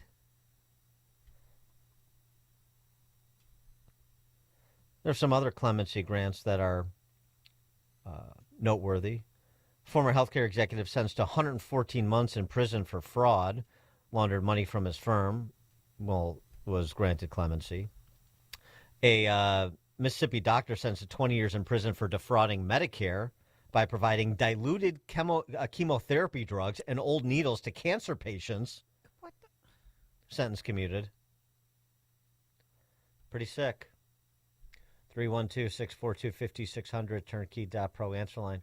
That's why you'll pardon me if I'm not moved by Adam Schiff's commentary on the prospect of Trump offering some Jan 6 pardons, particularly in light of the report that came out last week from the DOJ IG about the FBI footprint on that day. We finally got at least part of the truth. Well, greatly concerned about it. First of all, that he could pardon people that beat police officers, gouged them, bear sprayed them, but also, even beyond that, just the general message it would send, George, that his first pardons are going to go to people who sought, through the use of violence at the Capitol, to stop the peaceful transfer of power, that played some role in that. Really, that's who he wants to pardon. The American people, I think, voted for him in part because they wanted something done about crime, not because they wanted to see him pardon criminals attacking the government. They want something done about fentanyl. They want something done about California smash and grab robberies. This is not what they had in mind, not political revenge, not rewarding people who participated in an insurrection to stop the transfer of power. About those preemptive pardons. Does Schiff want one? I don't know what the Trump administration will do, but it's for a couple of reasons. First, those of us on the committee are very proud of the work we did. We were doing vital, quintessential oversight of a violent attack on the Capitol. So I think it's unnecessary. But second, the precedent of giving blanket pardons, preemptive blanket pardons, on the way out of an administration, I think is a precedent we don't want to set. And you've communicated that to the president, President Biden? Communicated it both publicly and privately to the administration. Adam Schiff is so convinced of his own moral rectitude, he sees no need for a preemptive pardon. Now, the chairman of the J6 committee, Benny Thompson, his view is slightly different, interestingly. Well, you know, the president, is his prerogative. If he offers it to me or other members of the committee, I think I would accept it, but it's his choice. Yeah. I'll take it, yeah. Why wouldn't you? I mean, come on. It's free candy. Unless you're Adam Schiff and you're, again, so convinced of your own moral superiority and your righteousness. Well, just a point of order, because I'm not promoting the idea that you should just identify people that we dislike, political opponents, people who lied and deceived and engaged in all kinds of political skullduggery that is not criminal, and Pam Bondi should make them targets of investigations to try and find something. That's what the left does. But I am saying if there's something there that went unexamined and should have been examined, there's a basis, a legitimate basis for a criminal investigation into somebody like Adam Schiff, then it should be done. And in case people have forgotten, we pride ourselves on institutional memory on this show. It's only it's not even a year old, a year and a half old.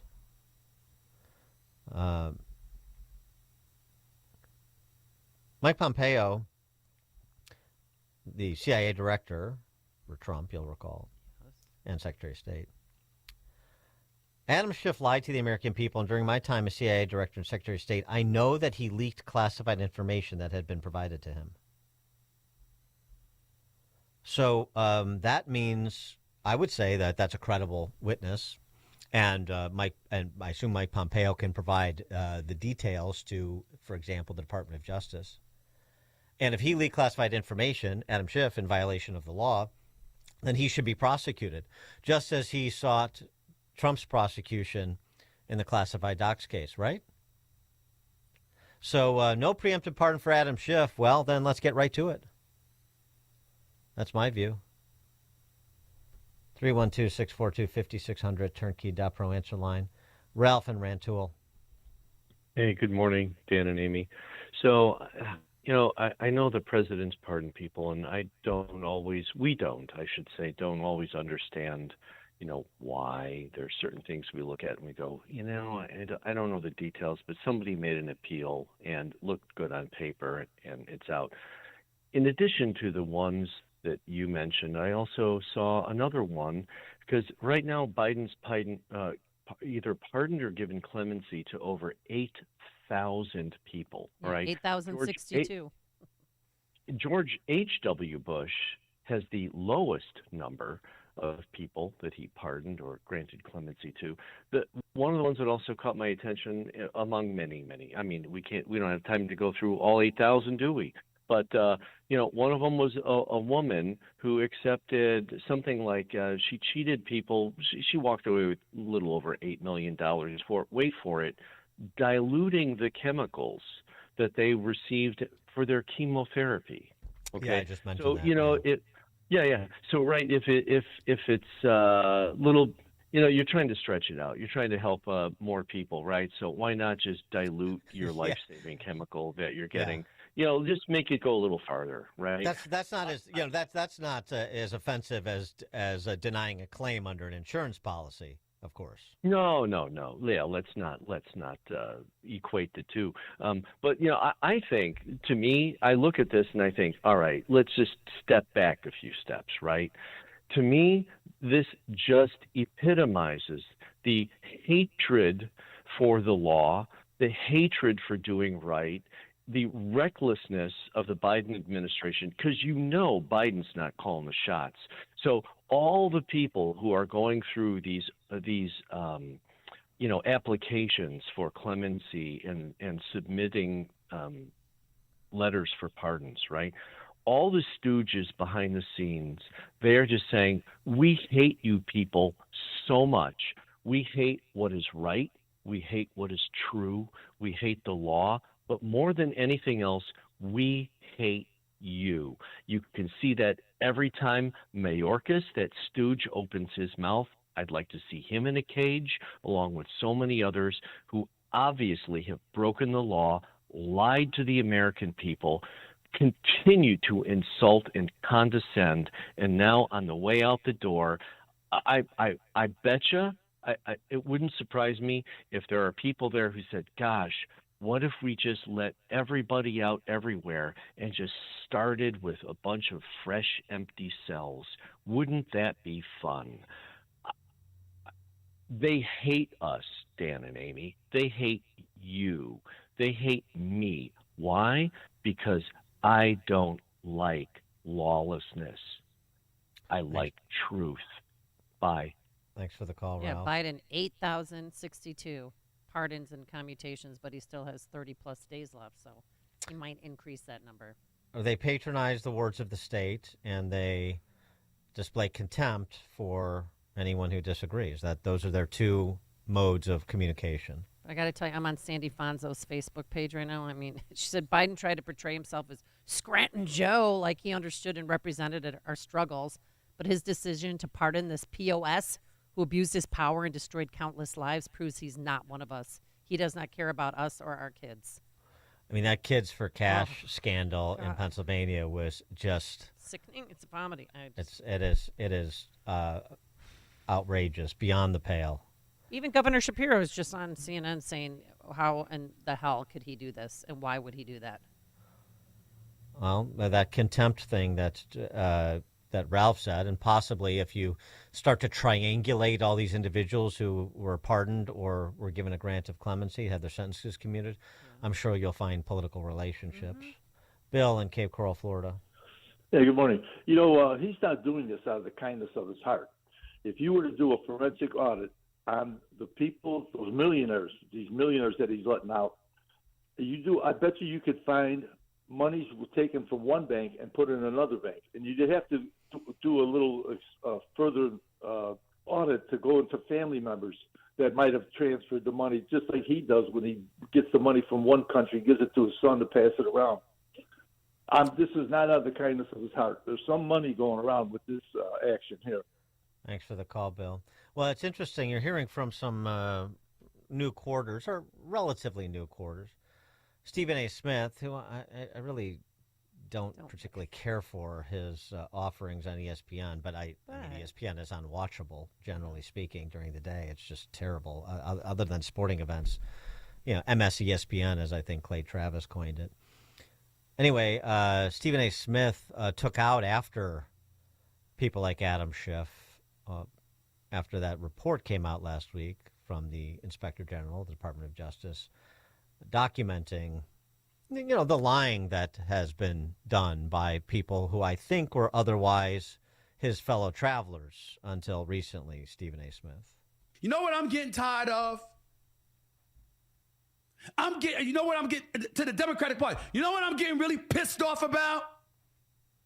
I'm getting really ticked off at every time they open their mouth about something pertaining to y'all, they seem right to make the case that the right had a monopoly on insidious, evil tendencies, corrupt tendencies, duplicitous, hypocritical, untruthful tendencies. And every time they made those accusations, we turn around and find out that at least some of them are guilty of the same shit. I don't know about y'all, but I'm sick of all of it. I'm sick of all of it. They've actually made Donald Trump look like he was right instead of them. It's fun to hear an epiphany occur in real time, isn't it? Stephen A. Smith, Red Rover. Stephen A. Smith, come on over. Dan and Amy, Chicago's Morning Answer. The stories you need to know to start your day. This is Chicago's Morning Answer on AM 560. The Answer. This is Sean Thompson. When you go on vacation, does it make sense to have somebody else pack for you? Of course not. The same can be said for your retirement. Your 401k could be packed with things you don't know about or even need. If you're close to retirement, but you don't have a plan customized to your goals, it's like kind of taking a 30-year vacation with no idea what's in the suitcase. Sounds like a stressful way to begin what should be a relaxing time. Tom Fortino at Alpha Wealth Group can help you unpack your savings and build a plan to reduce future taxes, address Social Security and health care, and a whole lot more, all with a clear, defined income strategy. Call the Alpha Wealth Group at 630-934-1855. Ask for the complimentary retirement plan. That's 630-934-1855 or online at alphawealthgroup.com. And listen to the Alpha Wealth Hour Saturday mornings at 9 a.m. right here on AM 560. Advisory services through Retirement Wealth Advisors, LLC, and SEC Registered Investment Advisor. Insurance and annuities offered through Alpha Wealth Group, licensed in Illinois. All right, you've heard the turnkey name for years here on AM 560. And maybe you've thought that you don't need help because you've made it this far with your network. Have you grown your business or acquired another business? Do you have more than one network that you've hobbled together? Maybe your sales team has grown, or your client base, or your network is old and outdated, holding your business back from its full potential. Well, all of these reasons can leave your business open for security breaches, stop production, compromise sales, and cost you thousands of dollars. Don't leave it up to an hourly IT manager that comes in when he's available. Turnkey understands the importance of having a network you can count on. For the price of a monthly car payment, folks, Turnkey will fully protect your network with the most secure, up-to-date cyber protection, unlimited backup, unlimited 24/7 help desk support, and real-time threat hunting, all by world-class technicians who really care about helping people. So protect your small business today. Visit turnkey.pro, the champions of small business. That's turnkey.pro. Amy Jacobson and Dan Proft here, and we want to tell you about our 2024 Food for the Poor campaign. If you've listened to the station and to our show for any length of time, then you already know about Food for the Poor. They're a nonprofit, faith-based organization that provides food, water, medicine, clothing, and life-saving supplies directly to local partners in Latin America and the Caribbean. We all know how bad the situation is right now in Latin America and the Caribbean. For many families, the cost of food has simply become prohibitive, leading to sickness and starvation. The only thing standing between these families and starvation is Food for the Poor. But in order to get this food to those who need it most, Food for the Poor needs your help. Your one-time gift of just $50 can provide life-saving food for a child for an entire year and provide their community with access to water. To give a gift of any amount, just call 844-862-4673. That's 844-862-4673. 4673. Or you can visit 560theanswer.com/food for the poor, or just click on the Give Life banner. Hi, I'm Ken Mariotti, owner of Woodland Windows and Doors, a third-generation family-owned business since 1969. We know you're bombarded by choices when shopping for new windows or doors, so we're inviting you to experience the Woodland difference. For decades, we have been transforming living spaces with Marvin Windows, a fifth-generation family business. Marvin replacement windows have been known to increase the warmth of your cold rooms by 10 degrees. Think about that, 10 degrees warmer. When you welcome Woodland into your home, you will get a product expert to transform your living spaces, full-time, dedicated professional installers that you can trust in your home, along with the best products like Marvin. These are the reasons we're proud of our 5-star reviews and family legacy. No gimmicks, no pressure, and upfront pricing are why Woodland Windows and Doors is your trusted window and door expert in Chicagoland. Visit woodlandwindows.com to book your free in-home expert consultation. That's woodlandwindows.com, or stop by our showroom at the corner of Lake and Geary in Roselle.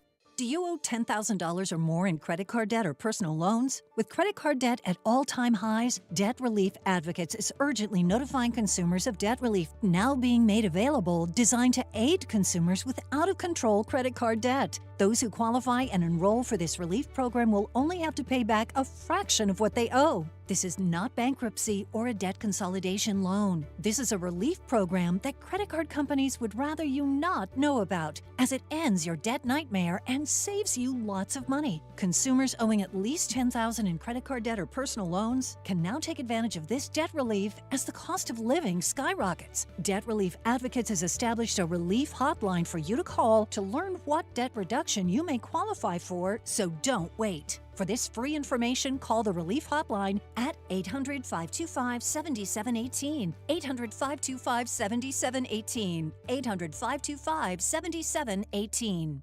AM 560, The Answer. All right, coming up on Chicago's Morning Answer. At 8:38, this should be fun. Neil Pollack is a very funny guy, and he's a great writer, even though he graduated from Medill at Northwestern. He was able to overcome that. We're going to talk to him about... Look at how far you've come. Yeah, right. We're talking to him about murder is bad, okay? Really? 8:38. But now let's head into the newsroom. Here's Mike Scott. 8:32, heavy, dense fog and light drizzle across the area in Chicago at 8:32. And in Europe this morning, German Chancellor Olaf Scholz faces a confidence vote in the German parliament. He's expected to lose that. It will pave the way for the EU's most populous member and biggest economy to hold elections in February. Homeland Security Secretary Alejandro Mayorkas says Americans shouldn't be concerned about a recent surge in drone sightings across the country. We want state and local authorities to also have the ability to counter drone activity under federal supervision. 2 men, meantime, have been arrested after allegedly flying a drone dangerously close to Boston's Logan Airport. California trying to recover from a 1-2 punch of extreme weather phenomenon. Saturday afternoon, an EF1 tornado tore through areas south of San Jose, injuring several. And then later on that night, a 5.3 magnitude earthquake. Mayor Brandon Johnson's efforts to pass the city's 2025 budget failed on Friday and face continued resistance this morning. A desperate Johnson dropped a $68 million property tax hike plan, replacing it with a $40 million debt plan and a few staff cuts. Alderman Ray Lopez says Johnson refusing to cut staff will cause everything else to go up. We're going to see almost 100 new speed cameras. You're going to see an increase in city stickers, residential parking, booting, all of those. You're going to get an increased tax on your grocery bags from 7 cents to 10 cents. Every bag you use, your Netflix bill is going to go up. The city must finalize a budget by December 31st. Former Illinois House Speaker, Democrat Michael Madigan's lawyers say they will subpoena witnesses for their case. That case now at least partially funded by campaign dollars. Meantime, today, former state rep and convicted tax evader Eddie Acevedo is slated to testify. Joliet police have located a vehicle involved in a deadly hit and run that occurred Saturday night near 4th Avenue and South Chicago. A 62-year-old man was critically hurt and later died after being struck by a speeding silver sedan. Vikings and Bears on Monday Night Football tonight. Blackhawks beat the Islanders yesterday 5-3. The news, a service of Balance of Nature, fruits and veggies in a capsule. Save 35% off your first preferred order with promo code Chicago. Save 35%, but only as a preferred customer. Hurry, offer ends soon. A check of traffic and weather on the way next on AM 560. Your home is a valuable asset, and you want to take care of your home. From roofs, siding, windows, and doors to furnaces, flooring, landscaping, and much more. Listen to your go-to for all things home. It's Home Answers Radio every Sunday morning at 9. Presented by Lang Home Medical Equipment, Executive Green Carpet Cleaning, and by Valdecast Windows and Doors. Get answers from industry experts so you can make informed decisions about your home improvement. Right here on AM 560, The Answer. If you're self-employed and purchase your own health insurance, I have some great news. From now until January 15th, the health insurance exchanges are open again. And even if you've never qualified for a health insurance subsidy before, you most likely will now. The American Rescue Plan expanded subsidy eligibility to millions of Americans who have never qualified before, even to those with high income levels. And this year, you can purchase a PPO policy, which includes access to Northwestern Medical Group. Employers who provide small group coverage also have new options, and so do seniors looking for Medicare supplement coverage. Call me. I can help. If you're tired of calling a bureaucrat at an 800 number to help you navigate Obamacare, then you need a local expert on your side. C. Stephen Tucker from healthinsurancementors.com is someone I know and trust. He's a 30-year licensed broker who's been educating our listeners for more than 10 years. Steve, how can our listeners get in touch with you? Thanks, Dan. They can visit healthinsurancementors.com or call me directly at 630-674-1551. 630-674-1551. I love giving jewelry as a gift. Roland's Jewelers is the perfect place for that magical holiday gift. Hi, it's Mike Gallagher. Roland's Jewelers is the absolute perfect place for the magical holiday gift for someone you love. Buying jewelry is about trust. Roland's is the jeweler I trust. I'm a customer, and I'm always amazed by their 5-star Google reviews, so many of them. But why not? They're the best. They're family-owned. Hey, getting engaged? Roland's has a large selection of mined and lab-grown diamonds at great prices. Choose from beautifully crafted engagement rings from designer Simon G. or Italian designer Roberto Coin, offering stunning diamond pendants and earrings. How about a Tag Heuer watch with cutting-edge technology? I love mine from Roland's. I continue to be impressed at how expertly trained their staff is. Visit Roland's Jewelers in downtown Libertyville or RolandsJewelers.com. That's Roland's, ROLLANDS, Roland's Jewelers, a family-owned jeweler you can trust, just like I do. Hi, I'm Tom, founder and CEO of FreedomSquare.com and the newly launched Freedom Chamber. FreedomChamber.net is the pro-American business network. Together with our co-founders, we have built this network to help our members and partners grow, to share in exclusive benefits, and have a strong voice in Washington, D.C. Consider joining us. Hi, I'm Dave Bratt, the Patriot Economist and co-founder of the Freedom Chamber.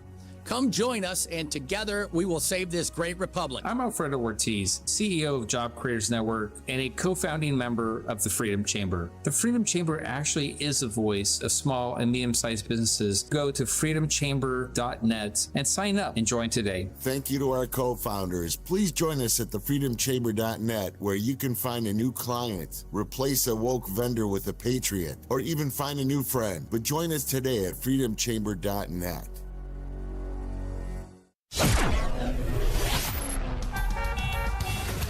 8:39, Team Hochberg Traffic Center time, and this update is a service of Lowe's.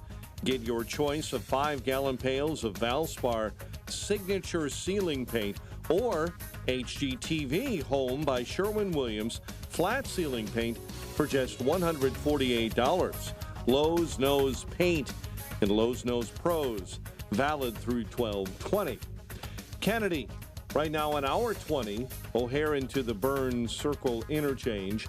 Stevenson outbound jammed up from the Chinatown feeder to the Dan Ryan merge. Dan Ryan inbound, 25 minutes. 95th into the Burns Circle interchange. Stop and go on the Reagan I-88 eastbound between Cermak and the Tri-State, and in Downers Grove, Maple and Fairview. Report of an accident. Chicago's Morning Answer with Dan and Amy continues next. AM 560 Weather Center forecast. Early morning rain and very heavy fog in the western suburbs. Some areas are seeing visibility down to 0, high of 49. Right now, drizzle and 47. Your next news update is at 9.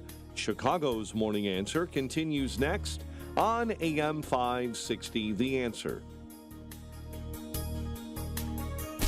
Now, from the Signature Bank Studios.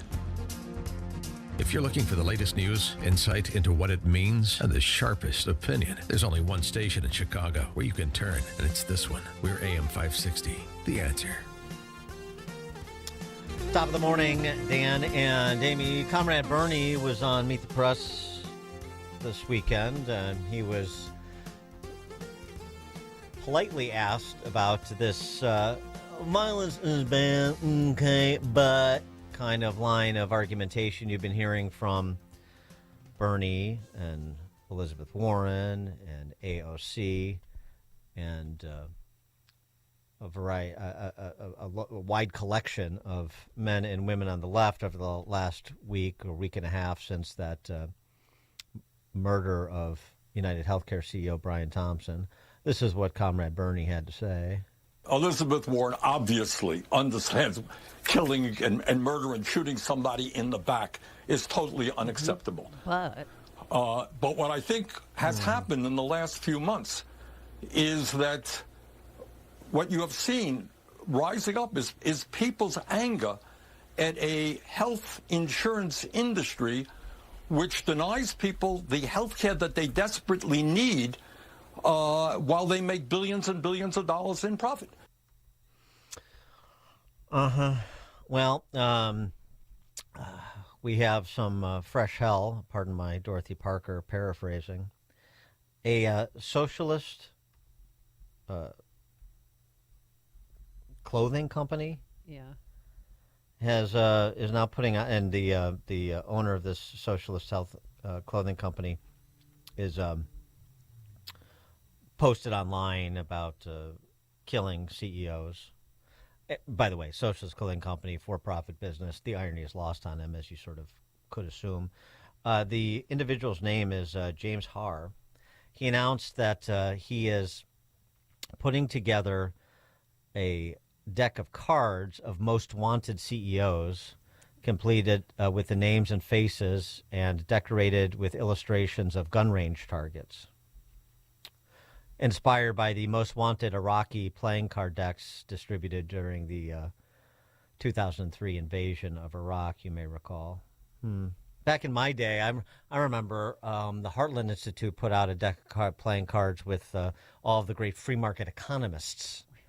That was rather tepid, I suppose, compared to the heady avant-garde days of socialists like James Haar of the Comrade Workwear Company.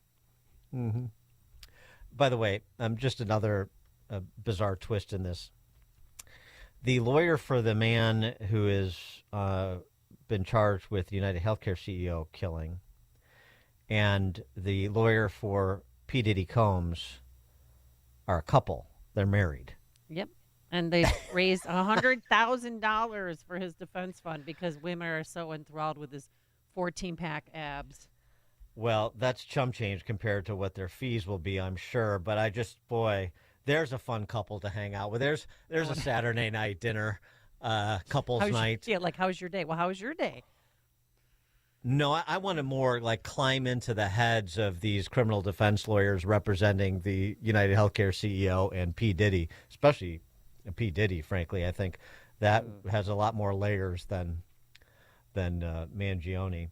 For more on this topic and perhaps others, pleased to be joined by Neil Pollack, who is the editor-in-chief of Book and Film Globe and the author of 11 books of fiction and nonfiction, including Edge of Safety, a future tale of arbitrary lockdowns and the deeply caring citizens who love them.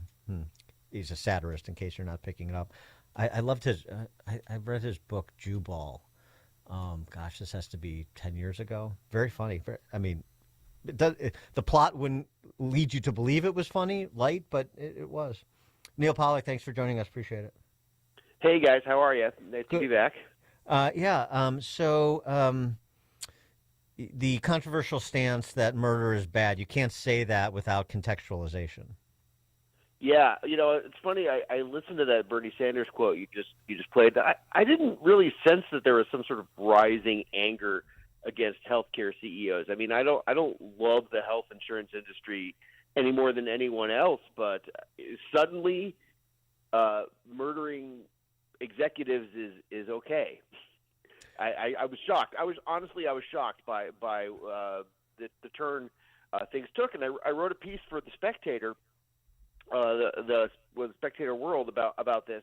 I went out on a couple Friday nights ago, and I went to a stand-up comedy show, and suddenly one of these comics was like doing a routine about murdering healthcare CEOs, and then I went to trivia night the next night, and one of the teams was called "More CEO Murders, Please." And so I posted on Facebook. I was like, "This is just not right. This is ridiculous. You can't be calling, you can't be saying that murder is okay." And people went berserk on me, and they were justified. People started justifying it, and I was like, "Where did they get their marching orders from? How did this suddenly become a thing?" It was not in the zeitgeist a month ago. I'm sorry, it just wasn't. And he didn't even have United Healthcare as his health insurance company. Yeah, which is so. Exactly. I mean, ancillary issue, but this thing, I'm with you on the same camp. This is so bizarre to me that people are celebrating. He's like a folk hero. Murderers are not folk heroes. And he was so much more privileged than Brian Thompson. If you read his story and know where he's from, and he's from a tiny town of 300 people, and he was a soybean farmer, and that's what he did for his summer job. And he played football, and he went to University of Iowa and graduated with honors from the business school and gave back to the Tippy Business School. And then they're celebrating him like he's some evil, demonic monster. Yeah, I mean, I'm sure he was just a guy, who had a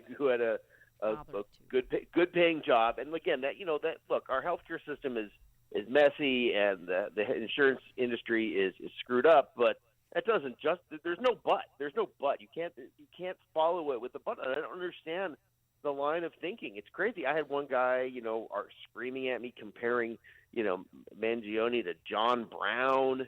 Going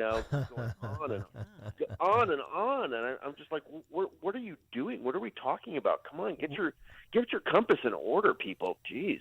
Well, you want to hear something? I mean, in terms of that comparison. Yeah. How about Mangione in comparison to Daniel Penny? Here was Stephanie Ruhle on MSNBC making that connection. Topic, because there's something else I really want us to cover, because there has been huge reaction in the last week, right? We saw Daniel Penny, his acquittal.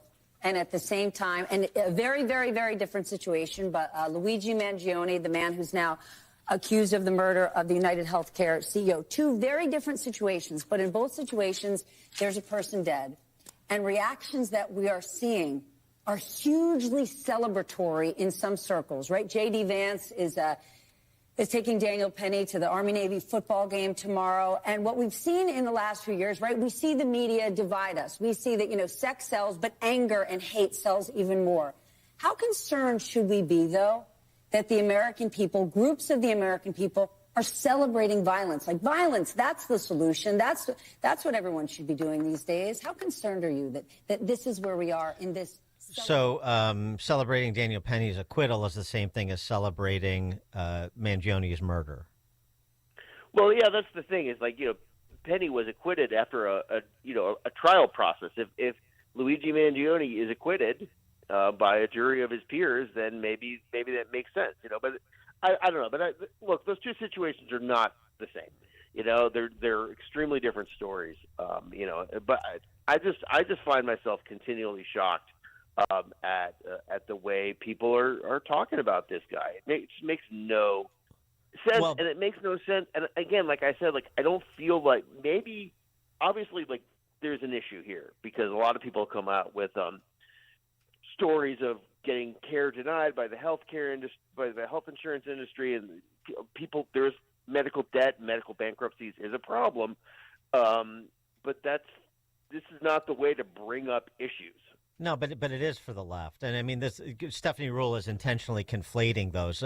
Somebody defending themselves and others, a reasonable belief that you are subject to serious bodily harm or death, defending yourself. That violence is the same thing as shooting a CEO in the back in cold blood because you have a problem with how health insurance policy works. But that is what the left does. This is not like they're confused. Bernie Sanders is bringing this up because not just because it's his hobby horse, government takeover of healthcare, but because this is his way to appeal to the 2/3 of Americans who've seen, according to Gallup, the quality of their health care decline since Obamacare was passed. And now this is an opportunity to not only address the failure at the ballot box with middle Americans, middle income Americans across the fruited plains, but also to seize the opportunity to talk about government takeover of healthcare again, which they feel is like one of their sweet spots. Government is here to make things better for you, as government, even though government has made things worse for you in the last 15 years. This is what they do. Boogeymen. Look, I don't have any solutions. I'm not that smart, right? I don't have any solutions about the healthcare system. I just kind of float along, from one situation to another throughout my life, hoping to find something that is relatively affordable. And that's just, it's been that way my whole life. But I think that you can appeal to middle Americans and say, hey, we need to reform the system.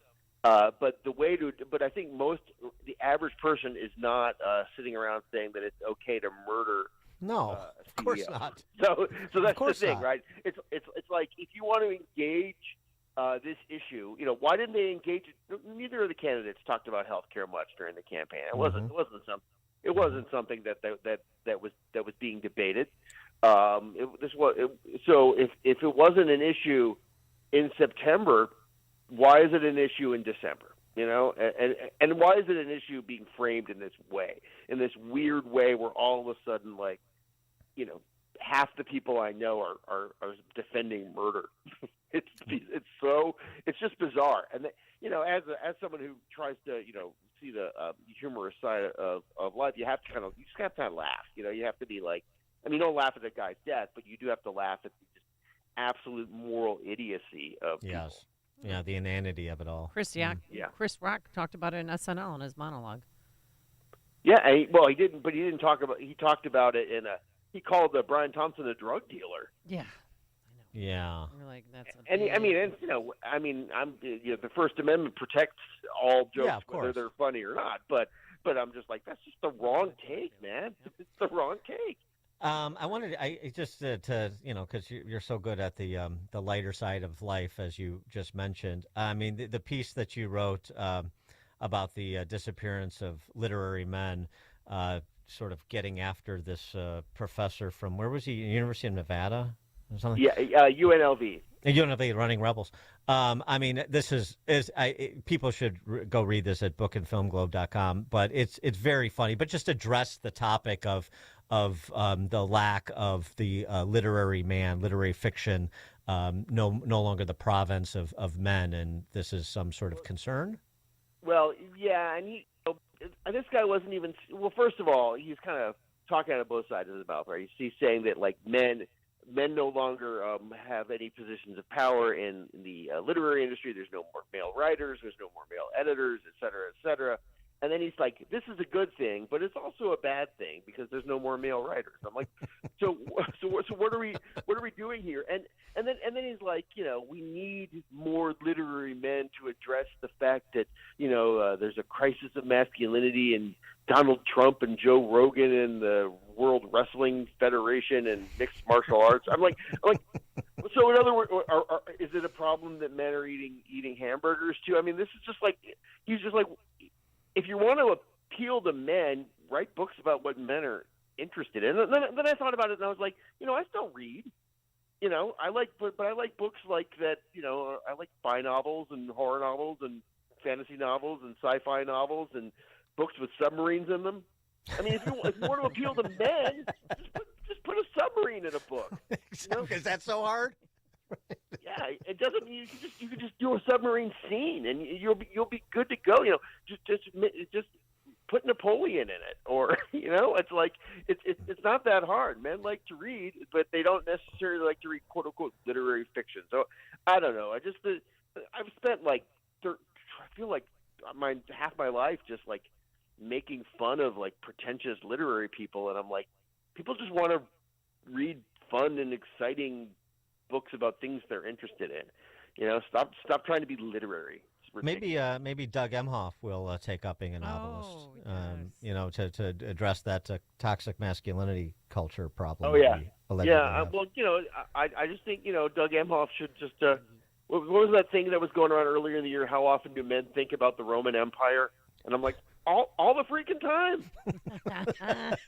I mean, because nothing can make you happier when you're like taking out the trash or doing the dishes or just walking your dog or whatever. Just have a little thought about the Roman Empire. I mean, I loved Gladiator too. I know it wasn't a great movie, but I mean that's like, if you want to appeal to literary men, just make more movies about like toga wearing monkeys wearing diapers.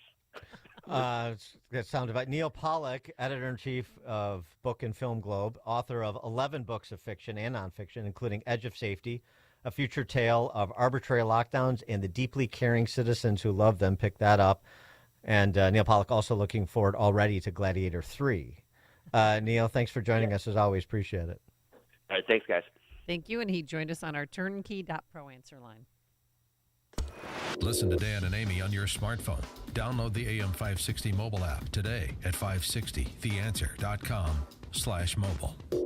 This is Sean Thompson here to tell you about our 2024 Food for the Poor campaign. We've partnered with Food for the Poor once again to provide life-saving food for thousands of children and their families in Latin America and the Caribbean. We're talking about a part of the world that continues to suffer from the effects of economic destruction and decline, political corruption, instability, gangs, high prices for food. Families are forced to skip meals for days at a time because they simply can't afford to buy food. The only thing standing between these families and starvation is Food for the Poor and their partners. Food for the Poor needs your help. Right now, thanks to a generous match, for a one-time gift of $100, you can provide life-saving food for 2 children for an entire year. And it helps their community to gain access to water, or consider a gift of giving $200, which would provide life-saving food for 4 children for the entire year. To make a gift of any amount, just call 844-862-4673 or go to 560theanswer.com. Just simply click on the Give Life banner at the top of the website. $20 million.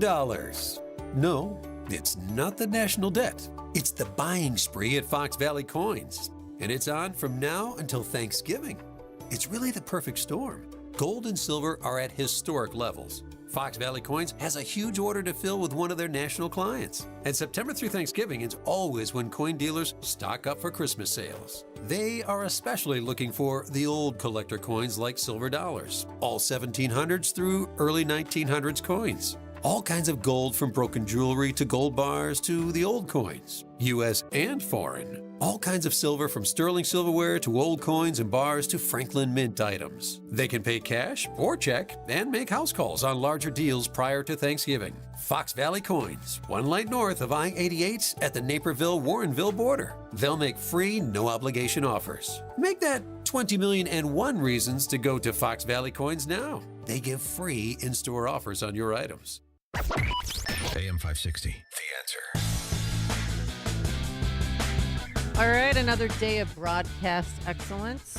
Boss, anything you want to say, or you left it all out on the floor? I've said all there is to say today. Okay.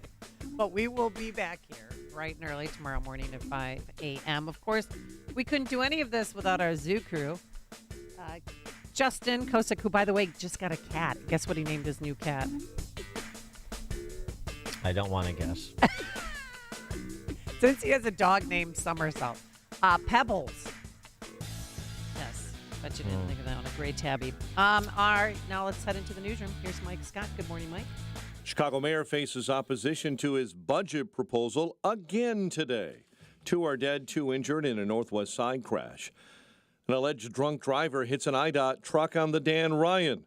A Metra train strikes and kills a person in Oak Park. And Joliet police have located a vehicle involved in a deadly hit and run. Bears and Vikings on Monday Night Football. WIND Chicago News Time, 9 o'clock. Still skeptical of the government's drone response.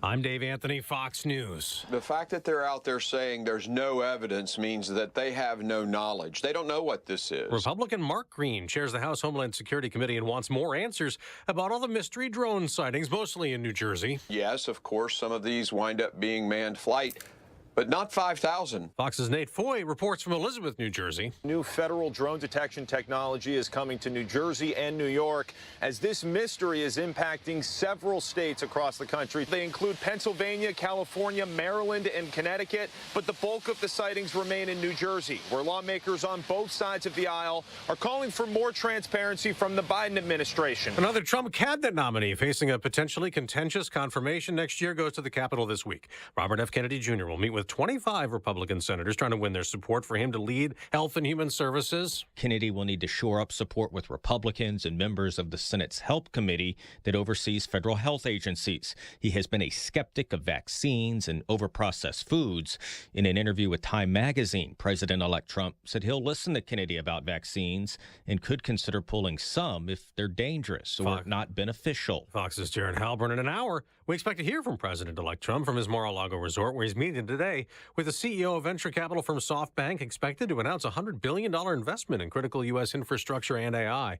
A sheriff's deputy is dead in Florida, and so is his killer after a traffic stop went bad. Charlotte County Sheriff Bill Permel choking up, talking about the loss of Corporal Elio Diaz, killed in the line of duty on Sunday afternoon. Paramedics rushed him to the hospital, with deputies waiting outside for news about their brother. But Diaz died from his injuries. Caitlin Knapp with Fox 4 TV in Fort Myers. The driver fled, but they caught up with him at a Popeyes. He took out his rifle, shot and killed by deputies. 46 degrees, gray skies, heavy fog, and some drizzle in the area at 9:02 on AM 560, The Answer. At Chicago